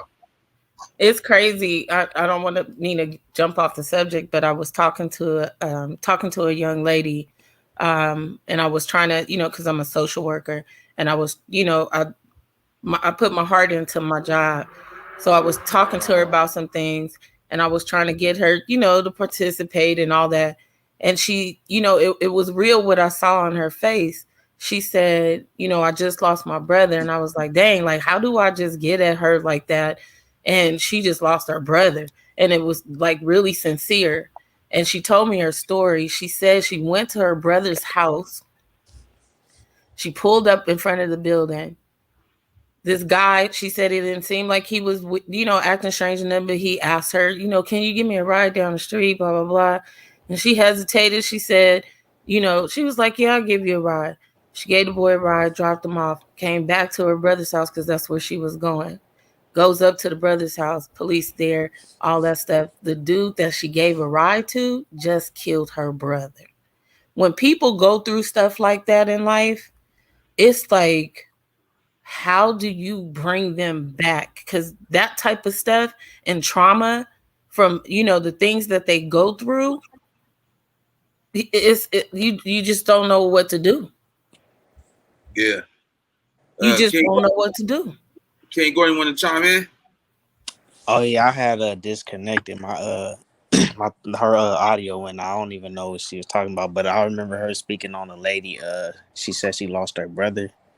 So that's all. I came in last second, but what y'all talking about is real deep though. Like for real though. Like when y'all talking about the main problem, I feel like with the generations, like since I was born in 2000, you feel me? You know, Y2K, like my generation, you know, like y'all speaking on us, like the young folks, like a lot of crazy stuff going on. But like I feel like the main issue is everything is divided and conquered, and we not understanding that. I mean, we are understanding it. Some people are understanding that it's divided and conquered. And like once we can all get that common knowledge, like everything is just divided up and conquered in every scenario. Once we start figuring that out, we could come together more and be united more and be able to have solutions and have a think tank full of people just trying to figure out solutions instead of just having more time geared towards the problems that we're dealing with. You feel me? So that's pretty much what I was like trying to like speak on as well.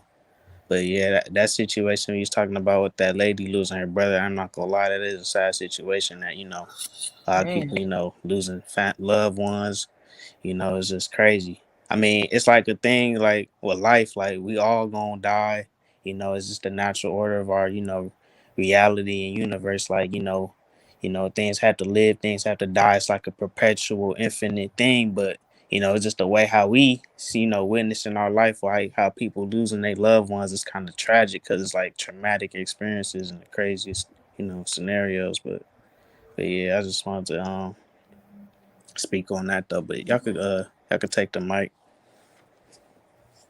How old are you? Said 19? Nah, I'm 20. I'll be 21 in about what's today? I'll be 21 on the 21st of July. That's cool. That's cool. I just don't know how is someone supposed to bring someone back, and it's, you know, there's just not a lot of, you know, positive stimulation for, I think, a lot of young people. So when somebody try to get at them about something, it just roll off them like water, you know. there's not a lot of positive stimulation in some people's lives, depending on what they go through.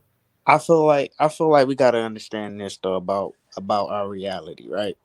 Life comes in layers, right? So like you saying about like, you know, people that die, they don't come back in the physical form, but their energy still dwells in here, still dwells on earth. Like maybe you don't have them in the physical form, but their energy will always live on forever, Yeah, especially within you. Like, you know how you have like, you know, I'm pretty sure people had a family member that passed away. And you know, you would still feel their energy like around the family environment. Like you be like just thinking about them and that energy come back to you. But they not here in the physical, but their energy still here because that's just how energy work. never I be die. learning. Huh? It never die. Yeah, that's what I'm saying. Like energy never dies. So that's my thing. I'm like, the body dies, but the energy don't. That's what I just want to wonder what y'all think about that though. Like I notice a lot of people don't speak on that. Yeah. It just seems like when you say something like that, and looking at what we are, you know, looking at what we're experiencing and what kids are experiencing and young men are experiencing, it's like, yes, the energy doesn't die, the memory doesn't die, but it's like people are becoming immune to accepting and not valuing human life. Yeah, that's true. You That's know what I'm true. saying? They're not valuing human life. They're speaking about, you We know, not valuing life, period. To be honest with you, we value. You know what our problem is? We value chaos because everything that's controlling the world is driven off of chaos. right. You know what I'm saying? Like I said, like if everything gonna be divided and conquered, and everything is dwelling within chaos, that's what we gonna get. That's what we gonna manifest every time. A lot of people don't value life because, you know, everybody loves drama, everybody loves controversy, everybody loves rumors, everybody loves death, everybody loves violence. You know what I'm saying? So, like the spiritual warfare that we under, it's like we got to start, you know, stepping our game up with that. Yeah, you blowing my mind right now, man, to be talking like this at 20 years old. You know what I'm Yeah, Right. saying? shouts out to You my feel me? young Real nigga. for real. Like, On hey, me. hey, I'm selling what you selling, dog. That's what I'm talking about. That's a young man right there. Yeah, you Yeah, know, yeah, that's what I'm saying. Like, I just was like glad that, you know, I got people in LA like, you know, to like talk to, cause like usually I be on these bills, like I be watching like certain YouTubers on here, like in the Black conscious community. They be talking about a lot of stuff, you know, that's like, you know, dealing with Black people. But like in terms of like Black YouTube, it's like we need to start coming together and stop having these, you know, like stop having our immature, you know, ideologies and ideas always go against us. Like I notice with other races of people, they might not disagree on something, but even though they might not disagree, they know the common goal and they know what to stick, you know, stand by instead of, you know, always fighting each other. Like you know how like it is, Nina boy, you say you been affiliate gang member just cause you a Crip and he a blood. Yeah. Y'all got different ideologies. That don't mean y'all should always fight each other. right, Just because you see he got on a red rag and you got on a blue rag, you still a human being. He's still a human being. right, Y'all may Right. disagree, but that don't mean kill each other because y'all disagree. Y'all right. could talk it out, hash it out, speak it, you know, amongst man, you know, come. But like, you know, the one thing I want to talk about is like, you know, energy, like positive versus negative. You know what I'm saying? Like everything has a positive and negative, yin and yang. And you know, if you need a positive and negative to create a battery, so Any kind of without energy, power, you know, positive and without that, negative, it's Yes, not yeah, gonna yes. flow. yeah, it's not gonna flow. The energy not gonna flow. So that's what I'm saying. Like people gotta start just using that. Like we gotta start using um the positive and negative to complement each other instead of combat each other every fucking time. You know what I'm saying? So that's So just basically let me ask you this, my young. You lost any friends in the streets, man, or any friends of a friend? a couple, not a lot, cause Yeah. you know I'm not involved with gang affiliate, but I got a couple of homies that I went Yeah, to yeah, school yeah. with. Because it ain't That's, even you know, always gang about that. affiliate. You know, niggas get hit Yeah. by a straight bullet, fam. You know what I'm saying? You could be at a Oh cool. yeah, for You sure. Yeah. know, I mean, still, the young is killing the young. You see what I'm saying? So it's not too much about. That's why I want people to feel comfortable because I don't need everybody to resonate to the streets artists. Niggas lose their life every day. These young niggas really lose their life, man. You know what I'm saying? Good young men. So It's not always about, some of these young dudes that don't gangbang get killed in these neighborhoods and they're not even a member. You know what I'm saying? But look, we got good time in the building. Talk to us. Come in. Nina. Yo. Can you hear me? Yeah, go ahead. Yeah, man. I left LA a long time ago, man, and I feel that's the only way I was gonna be able to breathe. You understand what I'm saying? Yeah. I left LA in '95, man, and I'm telling you, I left there by the hair on my chin, man. I'm telling you, getting shot at so many times and your homeboys get knocked down. I mean, that's the only choice you got. And I've been back there, a couple of weeks ago, man. That place is double what it used to be in population in '95. It's got way too crowded and it's too many people. I feel the only way you're going to survive out there and be comfortable and happy is to move away. Do I miss it? Hell yeah, I miss it. I miss it every day. But that's the only way I'm going to be able to get ahead is to get away. Facts. But like Nina was saying, it's a lot of people that's live in other states and they come here and they surpass us. So it's not really our environment. I think it's the individuals. You know what I'm saying? What are we putting our time and our mind to? Well, Terrence, I'm gonna tell you something too, bro. It's not just the individual, man. If you look at things like the cost of living, gentrification is real, man. They pushing us out of there and away from there. You understand what I'm saying? They pushing us out, man. So, and imagine, I just bought a house where I stay at, man. I couldn't buy anything in LA, for $500,000. I can't even buy a double wide in LA, So it's just I needed to get somewhere where my money met my needs. You know what I mean? Because you'll never get ahead out there, man. It's just too tough. I think it's just about how you want it, man. I know a dude that came from Africa. You feel me? He really wanted. He had 3 jobs. It took him about 6 years, but he had a house. You know what I'm saying? It's just like we got to really put the excuses to the side. You feel me? What do we want? And we got to go after it and make it happen by any means. You know what I'm saying? That's a good way of putting it. But it was just and having a son too, man. It was just not. I don't want him exposed to that environment. You know what I mean? So I got him out of there early. Now he's an A student. Playing ball and doing this thing, so it's up to the individual. I didn't want to expose him to all that. So I took him, I took him away by myself. I'm raising him by myself, since a baby, now he's 12 years old. It do play a big role. When I think 94, I was like 5th grade. We left California. So I wasn't in California in my junior high years. And that's usually like when I came back, that's when everybody was getting put on, you know what I'm saying? 12, 13, 14, so I missed that time. I believe if I was in LA, I probably would have been from a hood and everything because it's like a thought, you know what I'm saying? It's like before I left, it was a dude that stayed on the corner. He had 3 lowriders. You know what I'm saying? When I go to the corner, I'm intrigued by that. You know what I'm saying? So now my thoughts is, man, he got a nice car. You know what I'm saying? And then he tell me, throw this up. You know what I'm saying? And then it's like, okay, I'm throwing it up every time I see him. I'm not knowing, but my thought is this dude is cool. You know what I'm saying? He got the things that I like. You know what I'm saying? So it's like it boils down back to I said, everything starts with a thought. You know what I'm saying? We got to control the thoughts. My mom was on me so much talking to where when I did come back to LA, when I was in the streets and I get ready to do something, I could hear her voice in my head like, boy, goddamn well, you ain't supposed to be doing that. You know what I'm saying? So it's all like thoughts. You know what I'm saying? It's thoughts. You know what I mean? When you get ready to do whatever, it's all thought. You know what I mean? Mental, bro. Yeah, you heard her voices in your head. I had my mama hands on my head, so it's a whole big difference. My mama's from man, Chicago, I had that too. man. I had that Chicago. too. The first day I ditched, my mama started coming to school with me every day. You feel me? If I was late to class, I'm getting slapped up in class. You feel me? It's what do we want and how much do we love our kids? Because you're going to make a way and you're going to do what you got to do to protect yours. You know what I'm saying? It's really us against the world. We can't rely on what's going on out there. Hence why I said, Terrence, I got mine up out of there. I don't even want him exposed to the gang environment. I don't even know. I don't want him to know nothing about it. All he gonna know is what comes from me and what I tell him. So it is what it is, man.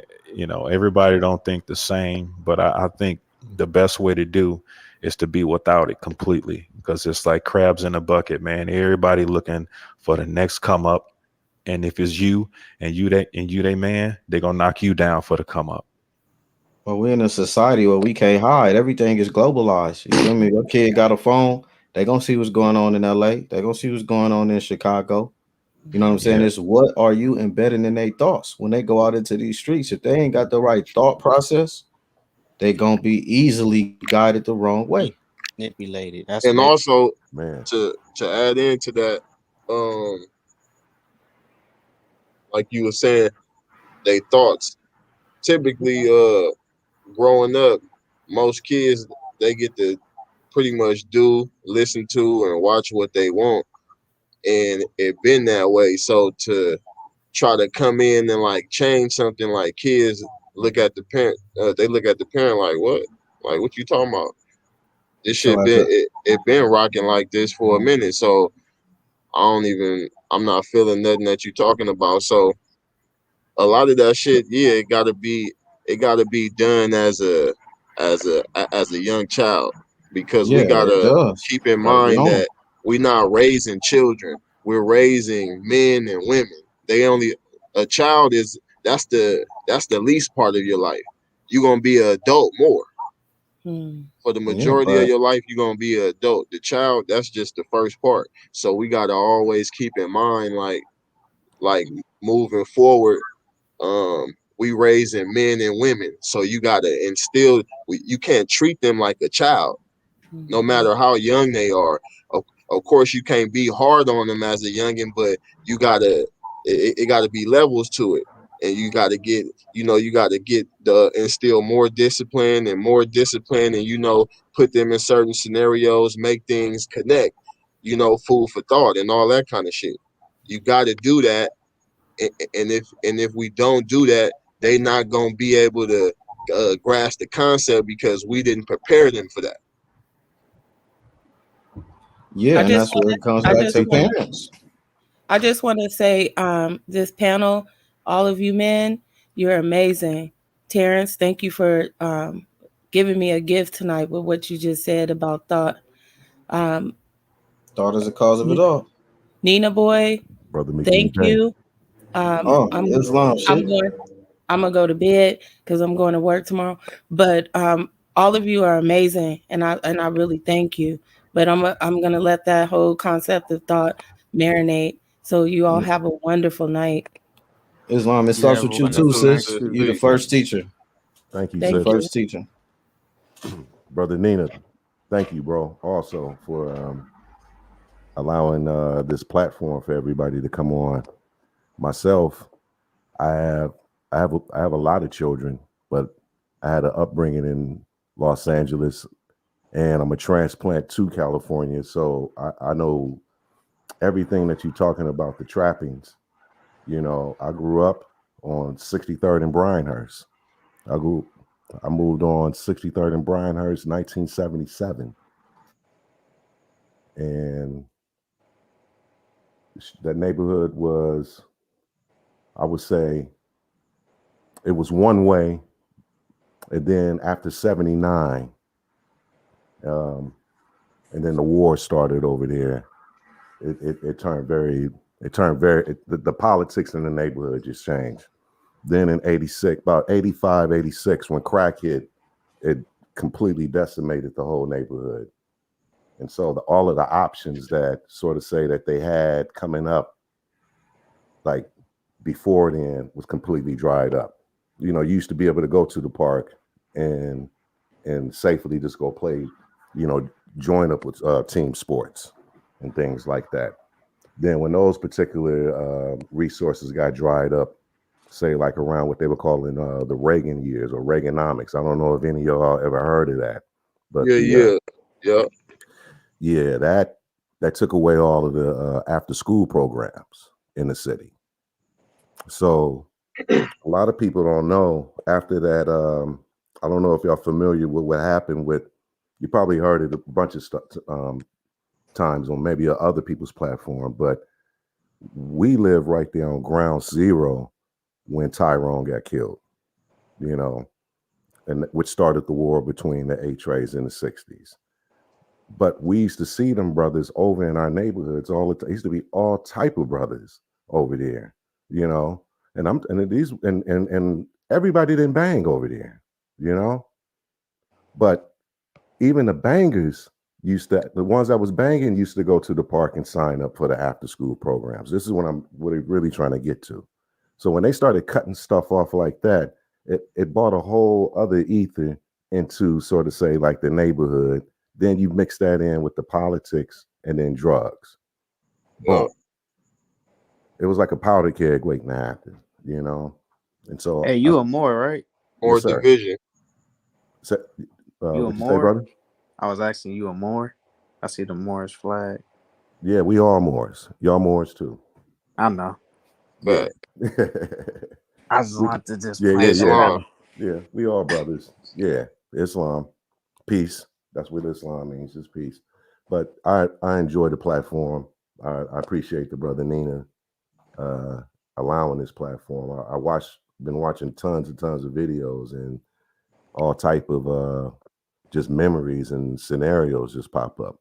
I never banged, but I actually lost a brother in 1988, October 1st, 1988 to banging. He was a 60, and you know, it tore my family up. You know, I'm speaking from the survivor, from the family. You know, we always hear about the homies, but this is one of the survivors right here speaking. You know, but his death brought me to Islam. It made me start searching about things about the soul. I started thinking about beyond this place. I yield. Peace and love. Appreciate. I see you jumped in, man. I didn't. I seen you at the last second, man. But yeah, man, I got to thank Nina for providing this. This is something dope, man, for us. You know, way to get some stuff out. Yeah, a lot of what bro was saying, a lot of that play a part in like generation today. That's like one of the biggest things. The shit that took place a decade or two before, and it show up today. We seeing it all. We seeing the adverse effects of it today. Let me ask you something, homie. Hey, and let's be honest, because I think a lot of us generations too don't know who we really are. See what I'm saying? A lot of people, we had a conversation about people thinking that they were actually black, like they've been calling people black people since the beginning of time, and that's not facts. You see what I'm saying? We know that we was considered what was that? Colored. You see what I'm saying? Colored, Negroes, African American. So we know that we're not black. That wasn't something that we initiated on our own. So I'm saying, so we got to understand this. A lot of these youngsters, it's how we approach them. You know what I'm saying? Like what happened to calling another man brother? You see what I'm saying? Why we can't be brothers again? I don't give a fuck where you from. Hey, what's up, brother? How you doing, bro? You know what I'm saying?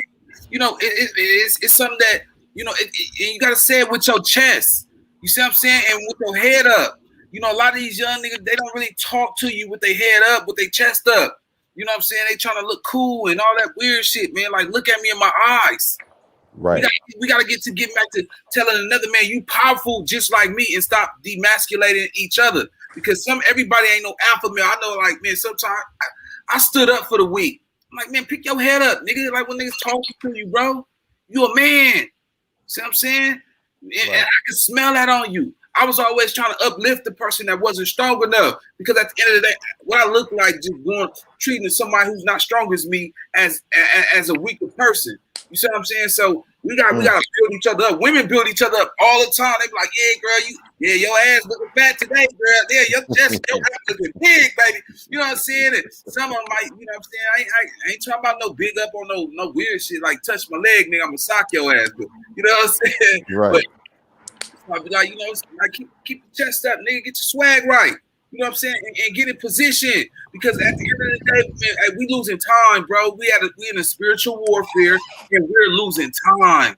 You see what I'm saying? And this disconnect. at the end of the day, man, the bloodshed is gonna get worse because we're divided farther and further and further. Nina, hey Nina. Yeah. I feel you on that. Check this out, man. Just like the OG Lil Bob too, man. This is just like what happened to him, man. I mean, hey man, I remember back when I moved from Inglewood. Wait, real fast. Tell everybody what happened, because I don't think a lot of people know what happened to Lil Bop from the jungle. From BBA. Yeah, man. It Peace and love was to Lil what it Bob. was her. What it was. What's been said is his partner, his own partner, knocked him down over a girl. You know, so and Bob was a good dude, man. I'm gonna tell you, it sometimes you can't fix everything, Nina. You feel me? You can't fix everything, and sometimes you just got to change it from afar. You know what I'm saying? Bob too, he's supposed to still be here, man. That was a good dude, man. You just need to fix everybody. You gotta fix you gotta fix what you can from afar, man, because everybody don't like you trying to fix things and they're gonna try to knock you down, which is what happened, you know. So and same for you, Nina. You a good dude too, man. Just stay clear. You feel what I'm saying? Just stay gotta clear. point out the wolves in sheep clothing out here, and that's a fact. You can't be down in the trenches trying to save people who don't want to be saved. It just ain't gonna come together for you. You gotta fix it from afar, man. I'm glad you said that, because my heart's solid, and I'm glad you said that, because that's really my intentions, homie, to help some of these little niggas, man. Because I made it through it all. Like I've been through the war, staff shot, all that, man. These niggas could do it too, though. That's what you know, the heart, man, is a powerful, it's a vessel, man. You know what I'm saying? Because I don't really fear nothing. You know what I'm saying? So, you know, and I know how to really articulate to these young niggas. I know what they thinking. I know what they thinking. You know what I'm saying? So that's why I try, because I probably can't resonate to them so easy. Because I had the cars, the jewelry. I'll start balling at 16 years old. So I know what it's like for them little niggas to start having money at their ages, because I was blessed enough to start balling at 16 years old. You know what I'm saying? And I'm over here paying for niggas diapers and all that shit for grown homies and shit that's 40-something years old back then. So I could resonate. But yeah, I needed to hear that, loved one. Appreciate that, man. Straight up. It's all good, Beck. I'm gonna tell you, man. I was a youngster, you know, coming from Chicago. I moved out here to LA from Chicago, you know, and I was in the Bay, and I moved down to Cudahy over there on Florence and Atlantic. Then I somehow ended up on 83rd and Hoover, and that was right when crack hit the pipe. I was right there when it hit the pipe. You know, I was over there balling at Manchester Park. I think I was 13 or 14, and the Hoover was running through there, throwing $100 bills in the air, everybody running and grabbing. And I was like, man, this is the life, you know, but I was too young to let it catch me, you know, because we moved to Inglewood, and there's another problem right there. I'm in Inglewood now. So, you know, I was a transplant, but I got by the hair on my chin, you know what I'm saying, and got up out of there and made something right for myself, you know. But it was very tempting, and it was very hard not to do, you know. And plus, my mama put them paws on me too, so that was that turned me around quick. She hit like a nigga. Hey, some of the mamas back in the day, right there, you could nigga Barry Bonds, one of you young niggas, like trying to flex up at your mama back then. Man, they picking up everything, bro. Yeah, my mama didn't give a damn about no government or who gonna take you. None You of gonna that, get bro. these. She gonna straddle you, and your head is her punching bag. She ain't play no games. Bro, I still got a stitch in the back of my head from Yeah, but real fast, catch this. What about these new generation of little babies that be running in the grocery store fast, and you know you can't hit them? They be like, "Touch me, daddy, I'm calling children's services." You know what I'm saying? Like, what can you do? They learned that from their moms, though. They learned all that game from their moms and their aunties. Exactly. And I'll tell you, they took discipline out the homes, man, right? So catch this. Now these little niggas, you know, girls always had that little powerful attitude, like, you know, and then, you know, she'd be talking behind her breath, like, yeah, my mama get out your house one day. I can't stand your little dirty ass house. She'd be like, you say what? Nothing, mama. But nowadays, even with niggas like, what? Come on, they'd be like, DCFS. That part, bro. So y'all need to watch a movie. It all started with a movie called Claudine with James Earl Jones, Diana Carroll. They're in Harlem. She has a whole bunch of children, but she can't have children. That she can't have a man in the house when the DCF worker comes. So They have to hide stuff and all of that. That's the start of all of that right there, Wait, bro. pause. Where is that? It's on Netflix. It's a classic movie. It's what they would call a classic black movie from the 70s. It's called Claudine, CLAUDINE. Gladys Knight and the Pips. They did the soundtrack. Oh yeah, hey, for the record though, man, hey, a nigga real smart hood nigga, by the way though, man. They didn't know it though. It's real. Come on, man. They said these hood niggas don't got no brains, man. They lied to y'all, homie. Straight up. They started putting these movies out, bro, and stuff like stuff like this. This came out. I'm in elementary school when this come out. This comes out and Roots comes out at the same time. But this is where all the children started getting that what you said. I'm gonna call a work on you. Yeah. Because they saw this in this movie right here, bro. Yeah, the film's programmed the fuck out of us, bro. It's literally mind control at its finest. That's the root of what you talking about, brother Nina. Yeah. Wait a minute. Oh, hold on, real fast. You talking about this? Hey. Yes, sir. Hold on. Yeah, I want to get up. You got to catch that whole bar, bro. I'm finna go catch a jug of that. I'm gonna have my kid. Hey, was it for kids, man? Yeah, my mom took me to the movie theater, moved to the drive-in in Centinela to see this, bro. Centinela drive-in. Man, he said the drive-in. He knows. Hey, well, see that. Hey, but look, that's that history. Like, I want people to share. I want y'all to embrace that, right? Because a lot of people don't know about the simple things in life that meant everything. Elaborate though for us, man. I'm like, what was that? What was that like? Man, okay, so moms. They snuck us into the drive-in with the chicken, you know, with the newspaper. Okay, well, hold on. What kind of chicken though? You gotta give a nigga detail. That was some fried chicken, bro. You know, the French fries, the home fries, and stuff like that. Yeah. But then we sitting there. It's my little brother, the brother that passed away. We both watching it. I'm about 9 years old. I'm born in '68, FYI. Yeah. So we sitting there watching, but we noticing, and it's very clear they can't have James Earl Jones, who's the new boyfriend. So mom got a bunch of children. They got a bunch of different fathers and stuff like that. They everything that we seeing right now, they setting up the whole scenario in this movie on what's about to play out. Mind you, at this time, most of the families ain't no single parent. That concept for us is like rare at this time. Everybody's married. Everybody, you know. So that was the trippy part. Watching it, you know. My mom, I came out here with a stepfather through the Air Force. So at 9 years old, my stepfather's in the front seat watching this. We all like, damn, you know. Yeah, so let me ask you this real fast though, right? So, and with that being said, did that stepfather play a major impact on your life and how you came out? Absolutely. Because he was in the Air Force. So we had a military household. We had discipline. If I messed up, man, bro. Wait, so the stepdaddy could whoop your ass back then? Absolutely. And nobody couldn't say nothing about it, bro. No, we used to get punched, bro. What you talking about? I had to tell my moms. I said, "Mom, you know that was child abuse, right?" Oh boy, this nigga. That's my dog. Yeah, that nigga realized what was going on. Man, I had to tell her. I was like, "Mom, hey, you know that was child support. I mean, you know that was child abuse, right?" He said child support.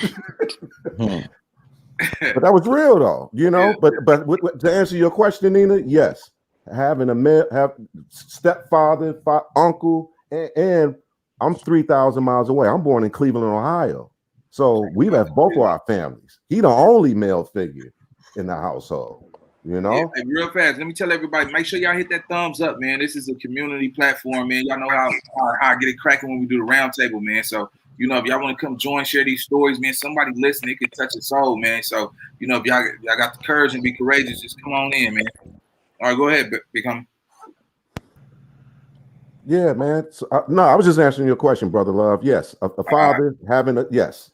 All right, so let me put the little rundown in these scenarios in there, right? So at the end of the day, a lot of that disconnect, that's a key part of the disconnect, because these generations under you, they don't know what a daddy.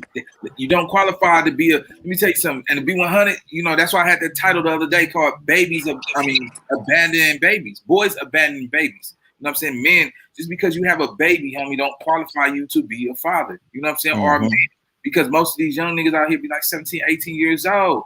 You see what I'm saying? So we can't just put that extra responsibility on somebody who ain't never had that. Or love someone who ain't never had love. You see what I'm saying? So we gotta get to the root. Like, we can't knock them for they way of thinking. Because this new generation, they like, you got a job. Nigga, I work for my motherfucking self, because independency is here now. Technology is here. We didn't have that. Some of us had phone. Nigga, be 100. Man, a lot of these niggas wrote their information on paper, had business cards. I ain't seen a business card in over 10, 20, almost 20 years. Unless it's on some business shit. Back in the day, that's all they had. You know what I'm saying? Like, niggas ain't walking around with business cards in their pocket. They can send an electronical business card. They can. Hey, Nina. All the hustlers at Crenshaw High School had business cards back, and all the players. Shit, with the pages, that's what a nigga had to go through. Call me, baby.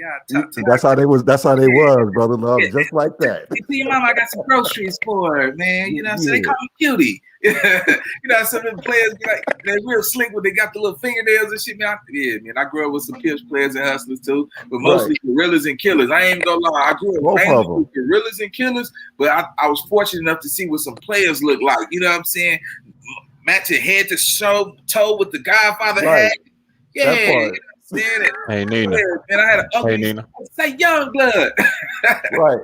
Yeah. Hey, Nina, let me touch on two things, man. I'm gonna try to keep the main thing, okay? Yeah, let's get it. So one point is, as brothers, man, we tend to make the daddy excuse relevant in every excuse.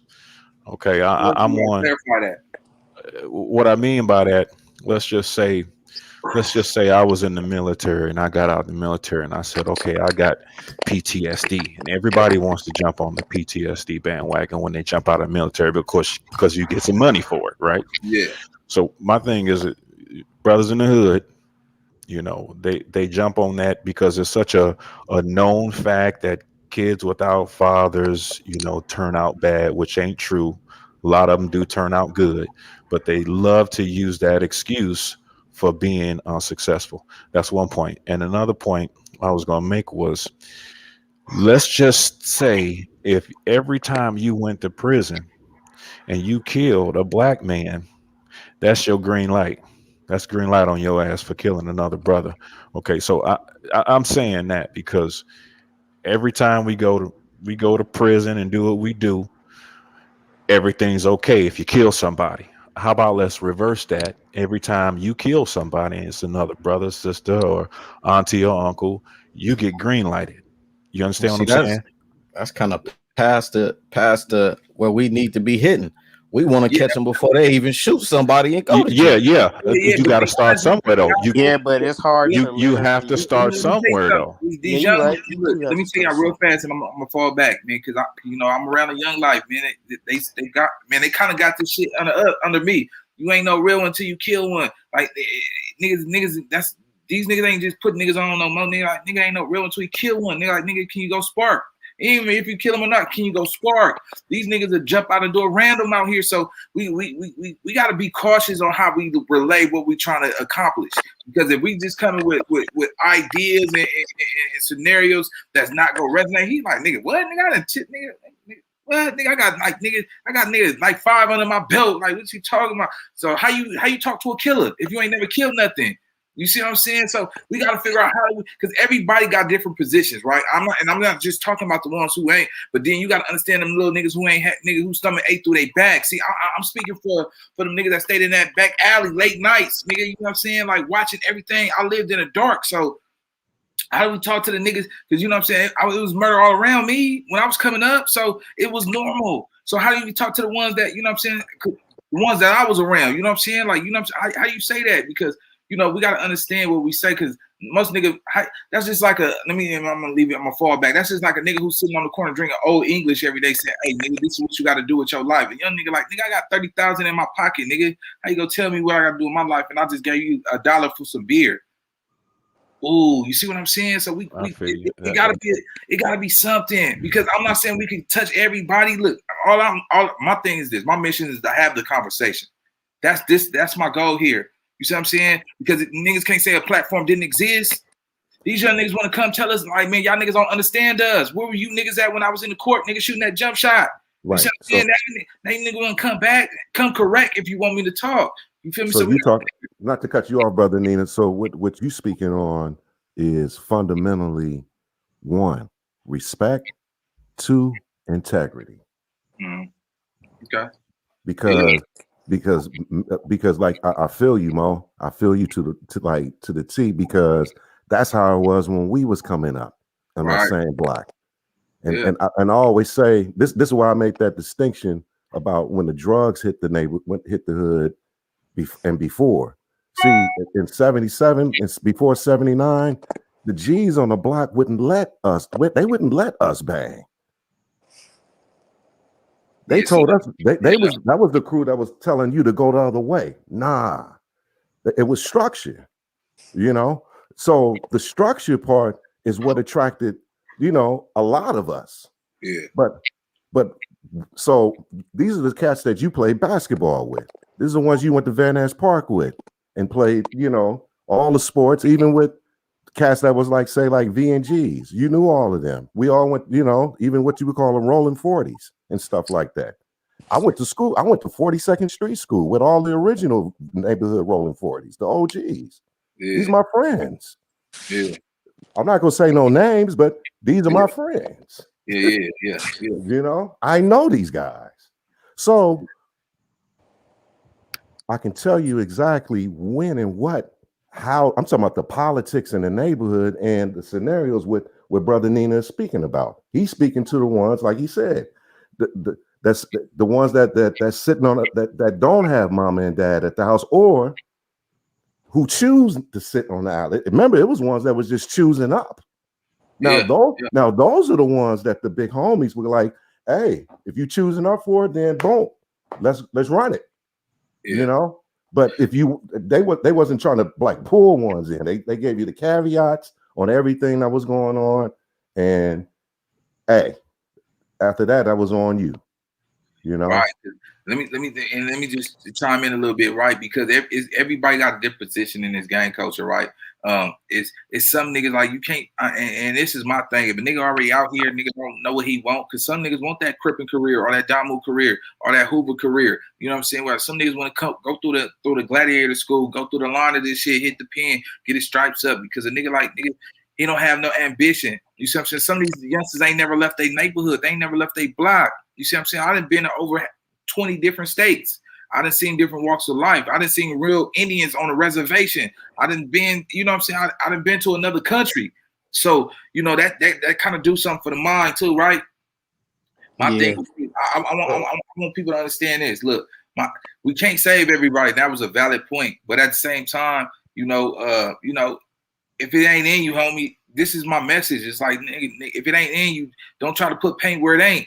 Because that's where we lose a lot of people, because, you know, you might have that nigga that's just a solid friend. He got your back when you was getting bullied and you feel like you owed him something. So you get this nigga loyalty, nigga, you jump in this gang culture, nigga, and be a crash dummy. But then, nigga, you stuck for life. You see what I'm saying? I know niggas from Mexican hoods, all different hoods, nigga doing football numbers, football numbers 120 years. And that nigga mama took him to Catholic church. Nigga was a good fella, good dude. You feel me? Like straight up, nigga. His homeboys, nigga, was just on some extra out, nigga, with that real business. Nigga, our dream is to, nigga, be a top dog in the penitentiary. Some niggas want that. See what I'm saying? Some niggas like, nigga, I didn't know it was nigga like, nigga, shit, nigga, 190 years. Nigga, nah, nigga, I'm gonna sit back, I'm gonna go play soccer or something. Something this is what it is in gang culture, because gangs is not just in LA, it's everywhere. You see what I'm saying? So I don't want to shed no bad light on gang culture, because I have positive members from my hood that do a lot. I don't believe in just trying to shame this gang shit. You know what I'm saying? It's not the gangs that do this. It's the people that do this. You see what I'm saying? A gun ain't never killed nobody. It's the people who kill people. You know what I'm saying? And I'm not no fake nigga. I partake in shootouts and shit myself. I partake. So that's just what it is. So I'm not gonna get up on here and act like, yeah, nigga, I ain't never jumped out and had to do my issue. But at the same time, it hurt the hurt. You see what I'm saying? Like, just imagine, say for instance, you get into it with your girl and shit, one of your homeboys over playing with you in your neighborhood, nigga, and your girl want to get up in your skin and shit, nigga. Then you take that shit on that nigga. Well, then now you just dome this nigga because you acting off of emotion. We got to talk about how a lot of people don't know how to control their emotion because they don't know who they are. You see what I'm saying? Niggas take that gangster shit from the hood to the house, knowing that woman's a square. She don't care, nigga, if you're a top ranking gang member. She don't care, you know what I'm saying, nigga. If all them niggas respect you, she knows some of them niggas is trying to fuck her. That will backstab you. I don't care if you the hardest nigga in your hood. You could be a king, a reputable. Nigga, check this out. It's all that's gonna do is create friction. You know what I'm saying? You got a bad bro. You out here dirty macking niggas, beating niggas up, stabbing niggas. But yeah, wait till that nigga go to jail. Nigga go fuck your bro. You see what I'm saying? So it's not even too much about just fear, homie. It's about understanding people and understanding where their minds at, because I'm telling you, we're in a spiritual warfare and it's demons out here, homie. Nigga, I can see the demons in niggas. I'm telling you, watch how they walk. They on this earth. They here. Yeah, their eyes are blank and everything. Come on, they here. Yeah. Come on, man. Like, let me tell you something. If a nigga could really just talk nothing but negative all day, he on the other side. Come on, cuz. Like, nigga, I've been around this shit a long time now, and I'm blessed to really say, homie, like, you know what I'm saying? I've been over there. It's dark, cuz. It's dark as fuck. You know what I'm saying? Some of you niggas, you want to wake up and smile and play with your kids. Some of these niggas don't even love their kids, homie. These niggas don't care about no Mother's Day, Father's Day and shit. Nigga, fuck my mama. Nigga, I'm grown now. Nigga, she was broke when I was coming up. Nigga, I'm selling dope, fucking these bad little bitches. My mama got to wait. Nigga, I'll pay for a funeral. It's some niggas that don't got no love for their family, homie. And I understand that, because just because you blood don't make you family. Sometimes these hoods cuz it be more family than your own blood. So let's keep it 100. Sometimes, nigga, just because we blood don't make you family. Some of your family was raping some of these women, the daughters, the cousins, some of your family, the ones that you trusted. So you can understand why a little homegirl go turn to the hood, because the mama had to work and the uncle was watching her and was molesting her the whole time. How you gonna tell her something? She ended up having a baby by her motherfucking uncle. You see what I'm saying? And she was so scared of him when she wouldn't even tell her mama, nigga, this is my uncle's baby. Come on, cuz, y'all want me to tell y'all some real stories, homie, because I could really tell it. You see what I'm saying? This is original. This is why I want this community, because it's not just about my story. We all got a story, but when I say I come from the dark, man, and I'm not trying to boast, brag, and say I've been through worse or anymore, because we all got a story. But man, I know some people out here that's hurt, homie. I know I got a homegirl who got a baby by her daddy, homie. Talk to me. You see what I'm saying? How do we talk to him? It's easy to say it, homie, but then again, it's like, it's all valid, but I'm looking for something like, come on, man, we got to start telling our stories a little bit in here, so maybe they understand how we would get our answers, because the stories is what people could understand. We could tell a person where the 110 at and where the 105 at. Don't mean he's still going to know how to get there. Oh, you take this block right here. You make 4 rights to the little corner, then hit the left. You see a little liquor store. Yeah, you walk past that. Come on, fam. Lost. What you got as a result of that? So that's what you saying, Nina, as a result of a couple of things: cancel culture, 1; being politically correct, 2; people being bullied out of their truth, 3. You know, so secretive. Go ahead, brother King Gordon. I was saying, yeah, like the whole narrative behind, like you saying, like you got a couple homegirls that want to get put on the hood because they feel more safe being around they brothers in the gang culture than being in the household, because of, you know, they might have a family member who's a secret pedophile. But it's our problem because we want to keep that shit a secret because we feel it's embarrassing. Like, nah, we need to start, you know, pointing that shit out and be like, nah, you wrong, bruh. Like, we got to start doing that too. Like, it's a lot of, like, it's just so much stuff. Like, but that shit is true. I know. Go ahead, bro. I know a family member. I know a family, I should say, that kept an uncle around. He molested every one of the daughters.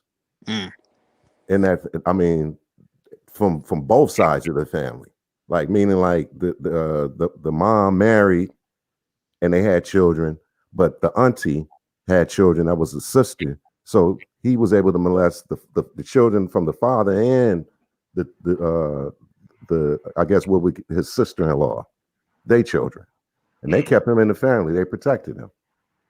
Because Yeah, that's sometimes the it's problem with our he got communities, the man. mama and the auntie already too. Right. The auntie. Let me get real fast.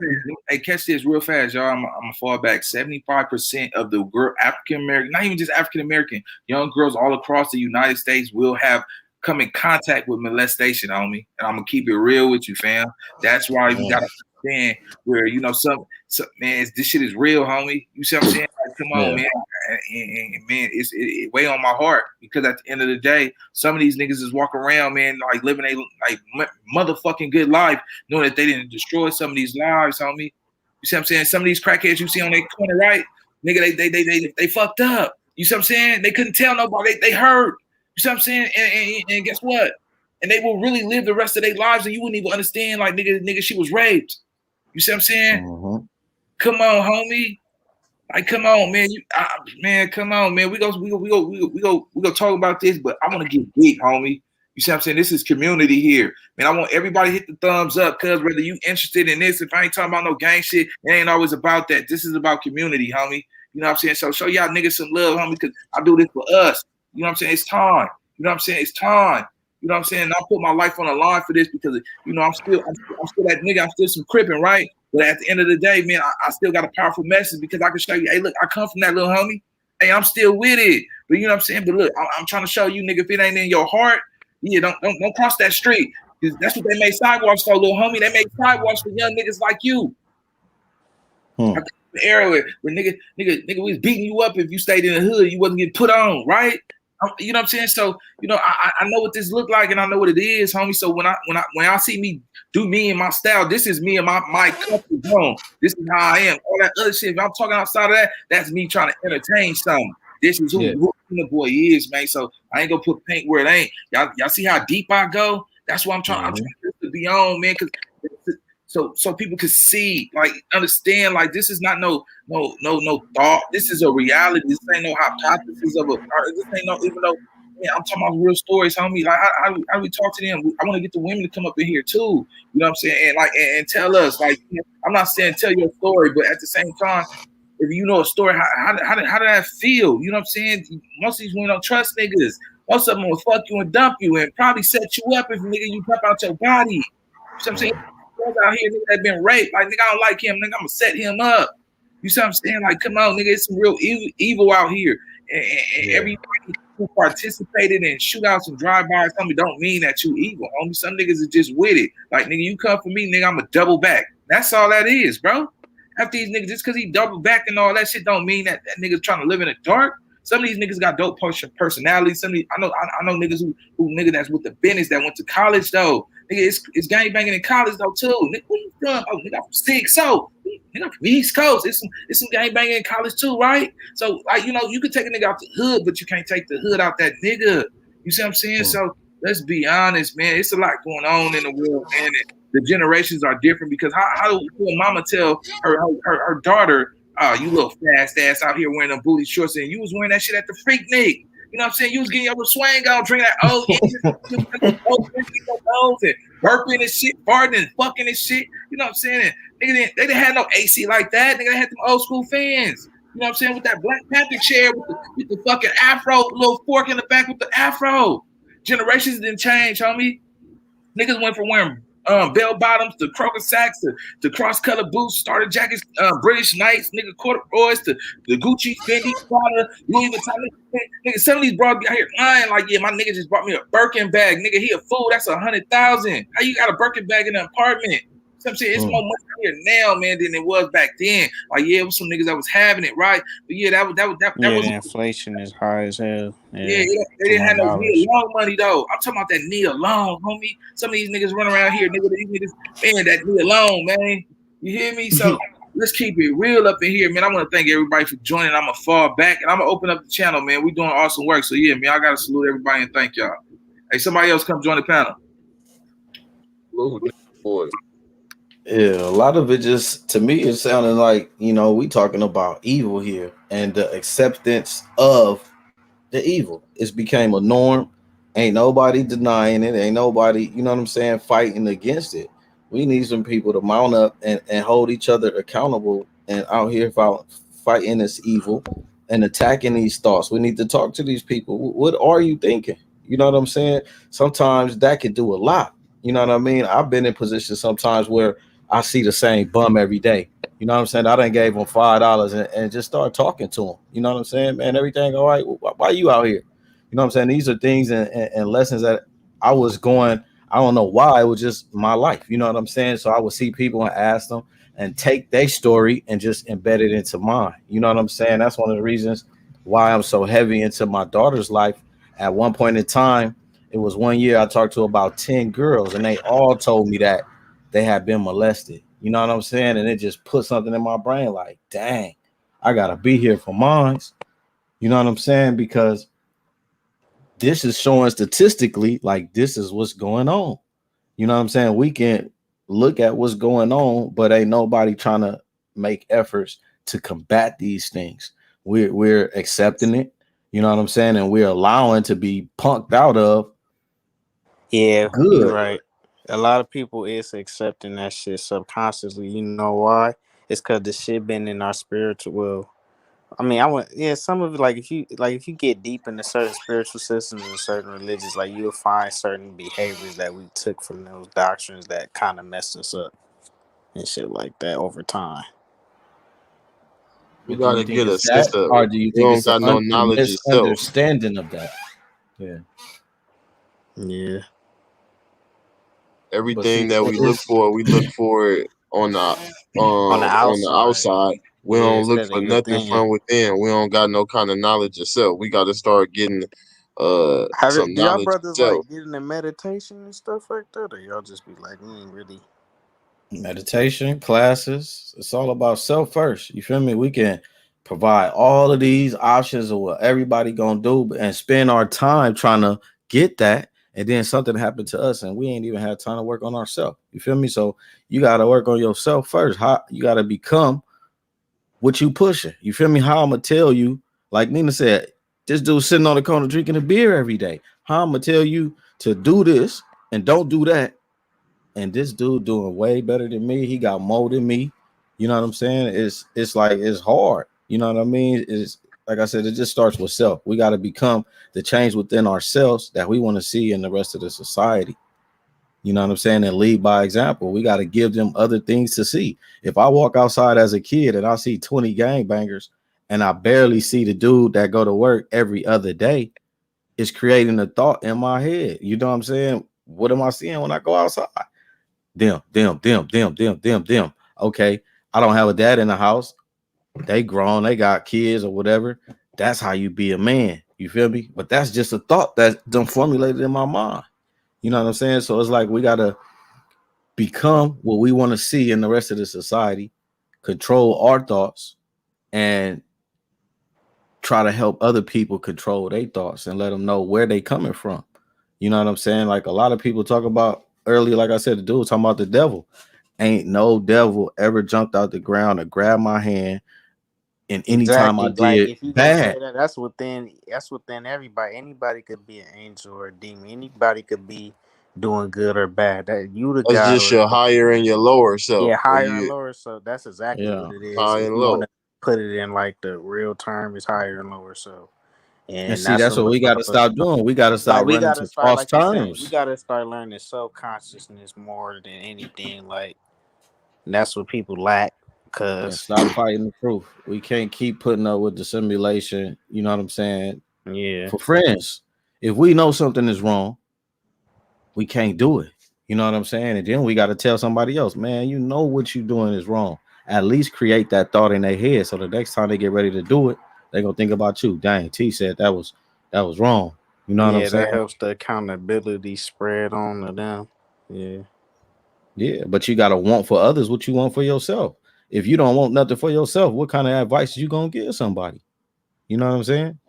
Nothing but negative. That's why you got these little dudes being crash dummies and stuff. Because the dude that's telling them he don't want nothing for himself because he's still on the block at 45 years old. So I don't want you grow up and do better than me. So let me enforce some of my bad thoughts upon you. Right. Yeah, that's the cycle.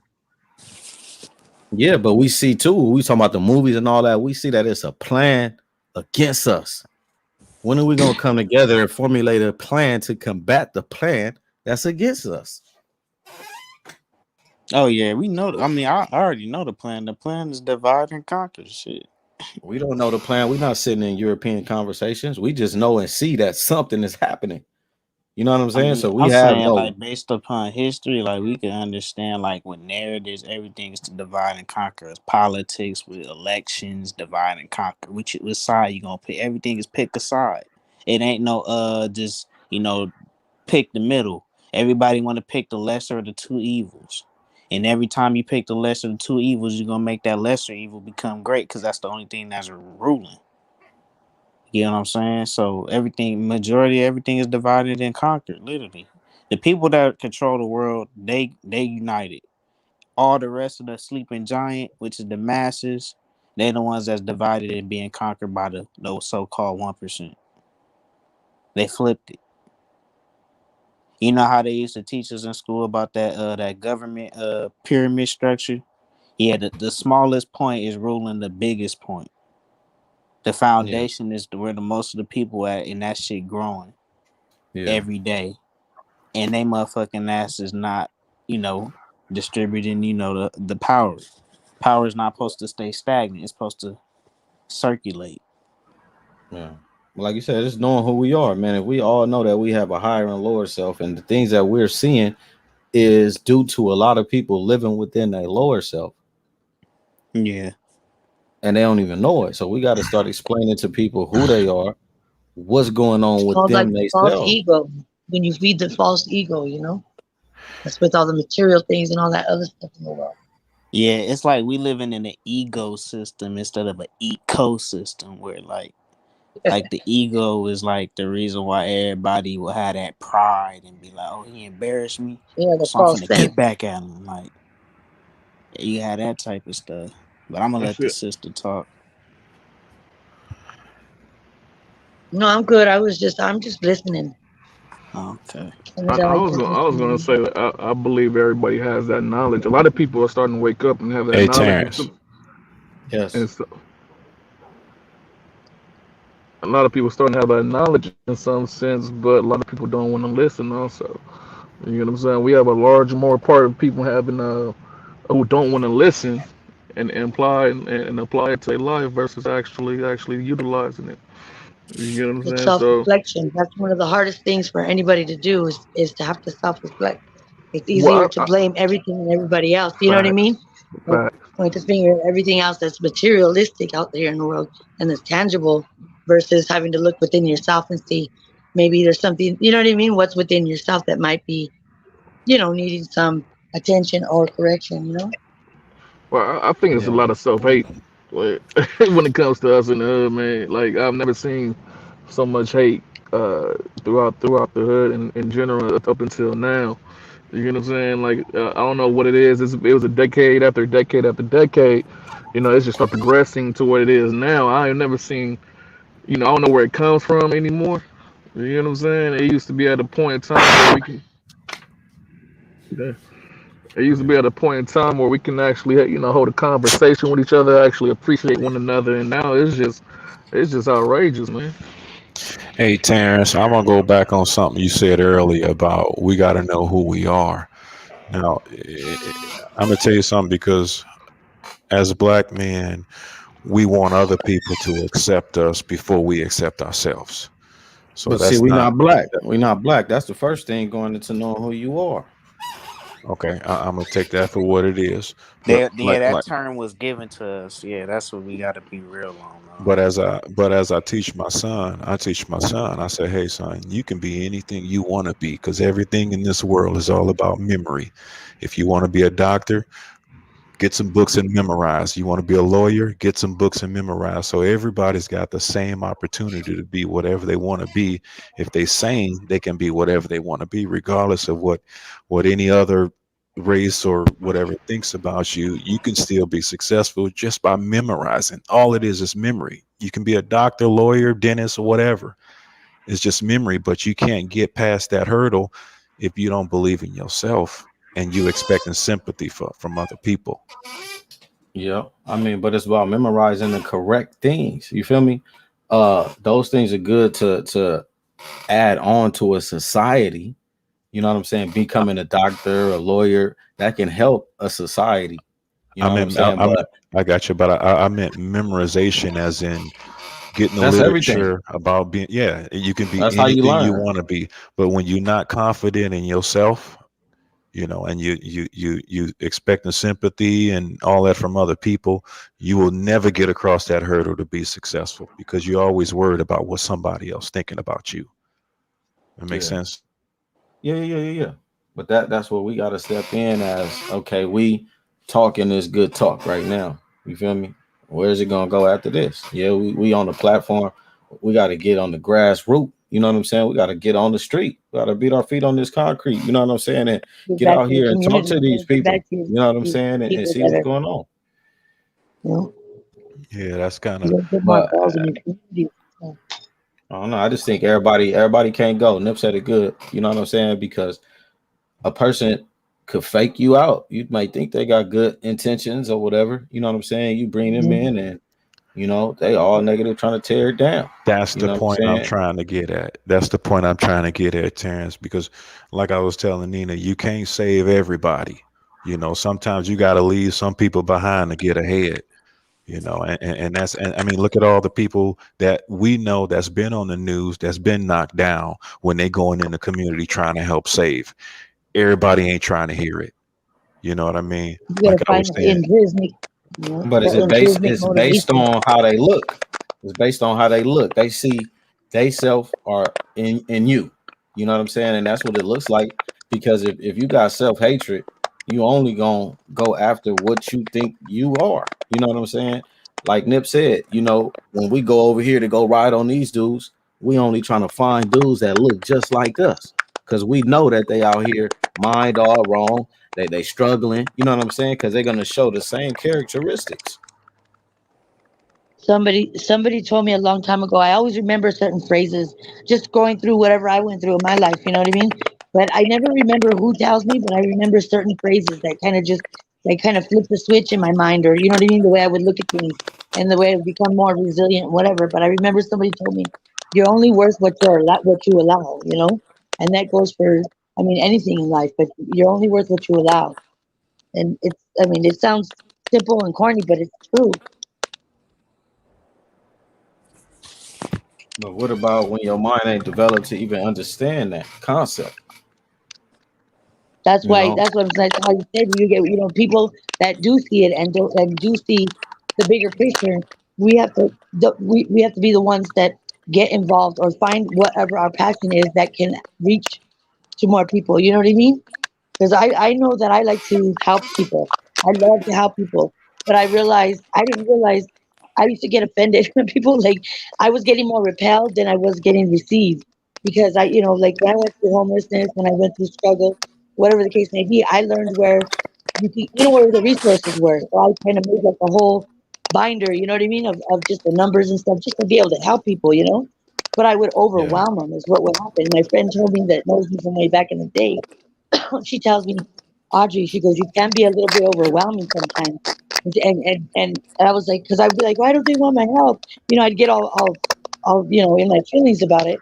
And she's like, you can be a little bit overwhelming. But when she told me that, I realized that I had to humble myself and step back a little bit and not push so hard because you don't know what the other person has been through and you don't know, you know what I mean? You don't know where they're vulnerabilities are or how you know like you don't know if you overwhelm them to the point they're not going to want to, you know, I would be like, hey, check this out, and I would just totally overwhelm them and they were like, yeah, you got to go, girl, you know.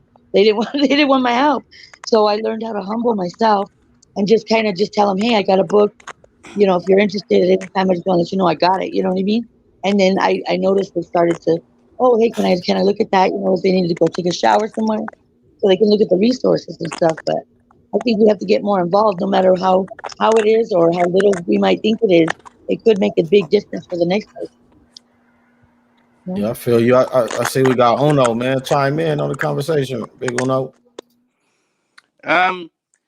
This this is a very intellectual conversation. I mean, it just kind of spreads across the board to, I don't know.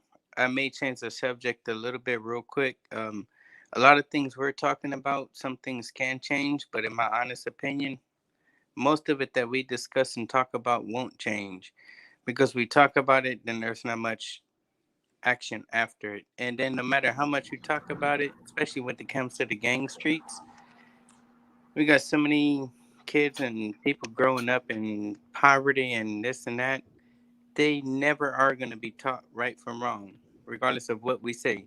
We got straight hood dudes who they don't give a fuck about what we say, what we talk to them about, or nothing. Some we possibly can, but some things I don't think can change. But it's just a sad culture to where no matter how much we talk about, much ain't gonna change. I feel you, but what if everything, like I said, it all starts from a thought? So by you got millions of people thinking that way, you know what I'm saying? We putting that energy out here. The first time, I mean, when everybody's saying, oh, that ain't gonna change, we automatically giving that energy power to not change. You know what All I'm right. saying? I think we got to start saying, it's gonna be better. The reason It's why I gonna say change. that is the reason why I say that is look at history. You always got the mob bosses, you got the gangs, you got the mafia, you got this, you got that. No matter what, there's always gonna be something. So I think the conversation could probably help a little bit more with let's help a couple people out.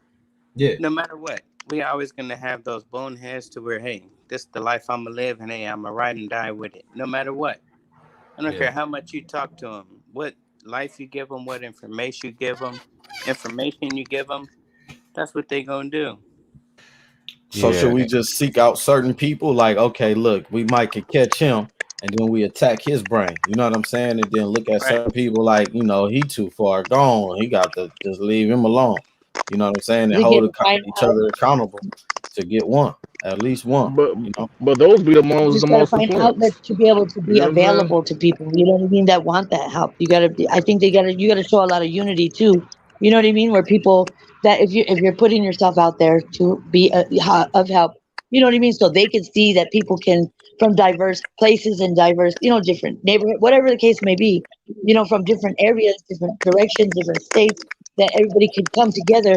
And when they start to see that, some will fall, will follow in, and they'll want to know more, But I think just making Yeah. yourself So available, I think is so good. so so I It think what allows I them. think what Nina has going on is something very very great, and I think it can be very very more great if the people who even chime in like on here tonight, if we actually try to find a way to meet up and actually figure something out to tap into certain areas. Right. You know, it's not Yeah. about changing every hood because you're not going to change every person from every hood. Hell no. To me, it'll never happen. Game banging is always going to be here. I don't think it's He's gonna have nothing a that game can plan. stop Yeah. it. You know, but if we can help a couple people, then that's cool there. yeah, and Uno, I'm gonna say that's right. I'm gonna tell you, I, I I moved to LA when the crack hit the pipe, like I was telling Nina, and I've been through the LA riots, the Rodney King riots, and you know, Tupac getting killed, and then Nipsey getting killed, and like once after the Rodney King thing went down, everything was good for about 2 months. Okay, then the Yeah. Nipsey Hustle thing went down. Everything was good for about 2 months. You know, it never lasts. So, like you said, you're not going to be able to save everybody, but save who you can, and you be distant enough to keep yourself safe and Right. be able to prosper without being in the chili. You just got to get out of the mix, Right. and But and I do it feel from there's afar. still opportunity to change a couple people's lives because my life story. I'm not gonna say it too much here, but yeah, I lived off of Crenshaw and 54th for the whole time, and I went to Crenshaw High School. I've lived in Watts on 109th and Compton Avenue. I lived on Main and 31st. I lived on King and Western, where the Harlems and 40s is. So I have had a little bit of experience with a little bit of all. So I understand that culture, and that culture is I don't know. It's kind of like a demon in a box. I mean, it's no way we can help all. But That's if right. we can find a way to help a couple here and there, I mean, Well, that's a I success gotta. Yeah, there that's in the about book. all you're gonna be able to save as a couple here and there. And I'm Right. gonna go to the comment. One of the comments on the side was V Holistic saying the blacks are just getting pushed out completely. The cost of living. I mean, look what they did over there in Inglewood. They pushed everybody out of there and rose the rent double, just so they can get the stadium there to move the apartments over there for them them other people. And I'm gonna tell you, I used to go to Morningside High School on 104th and Crenshaw, and I was just out in LA last weekend, and I saw a white girl jogging with her dog down on Century and Crenshaw. Never in a million years would I think I see that, but that told me right there, oh, some big changes are coming. I got a Well, white girl running down Century in Crenshaw with a puppy. Never in a million Are years you would I thought familiar that would have with happened. Are you familiar with King and Western? I'm very Yeah, familiar with it. I went to Manual Arts. Okay, so yeah, I went to Crenshaw, and so we played y'all in baseball. So long story short, yeah, I grew up over there on that street on Gramercy and 41st Place on King and Western. Man, there's multiple white families walking their dogs with their babies, and the men had the babies in their little chest carriages and just dogs walking. And I Where grew at? up. I'm 36 now. I was there. I went to King Elementary, and now the environment there is way 100% different.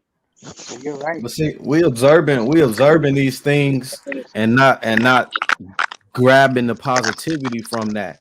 Because when I stayed on like 23rd and Crenshaw, it was the same thing. You seen one family and they walk around, and then next thing you know, they run into another white family. Now all of them walking around, and then they run into another white family.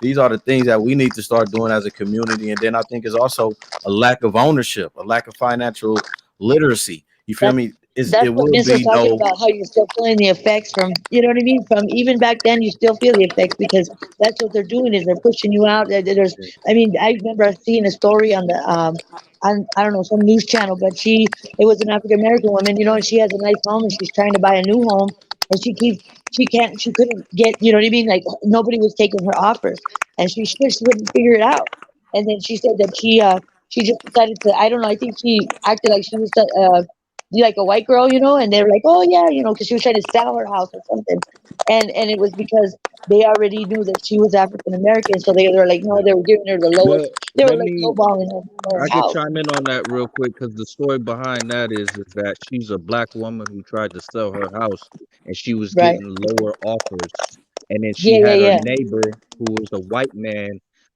There you go go. to the realtor and try to sell the house, and he was getting the higher proper offers Yeah, they that got yeah, she got like 5 times more than what they were offering, or right. what he got 5 times more. So How this is how like recent systemic how recent was racism. that?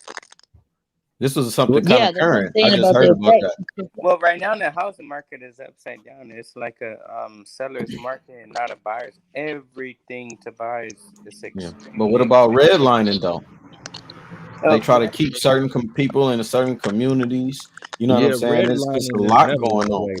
That's been a thing for a minute. Segregating But what I was everyone. gonna say is that like as far as white people moving back to the cities, if you take LA, LA was a city that had a lot of white people in it initially. Niggas came in and pushed them out to the suburbs, and now they reclaiming the land. So can you really hate on them for it? They want their motherfucking cities back. You know what I'm saying? Well, And in then they reality, it wasn't theirs in the first place. moving out to the IE now. Because they European. That means they from Europe. None of this was theirs. You know what I'm If you saying? We conquer just something and you we take just it, it's fell about for what it. what become You know, we here. fell for You the know what okey I'm doke. saying? Like that's just the law of the jungle. You gotta live in reality too.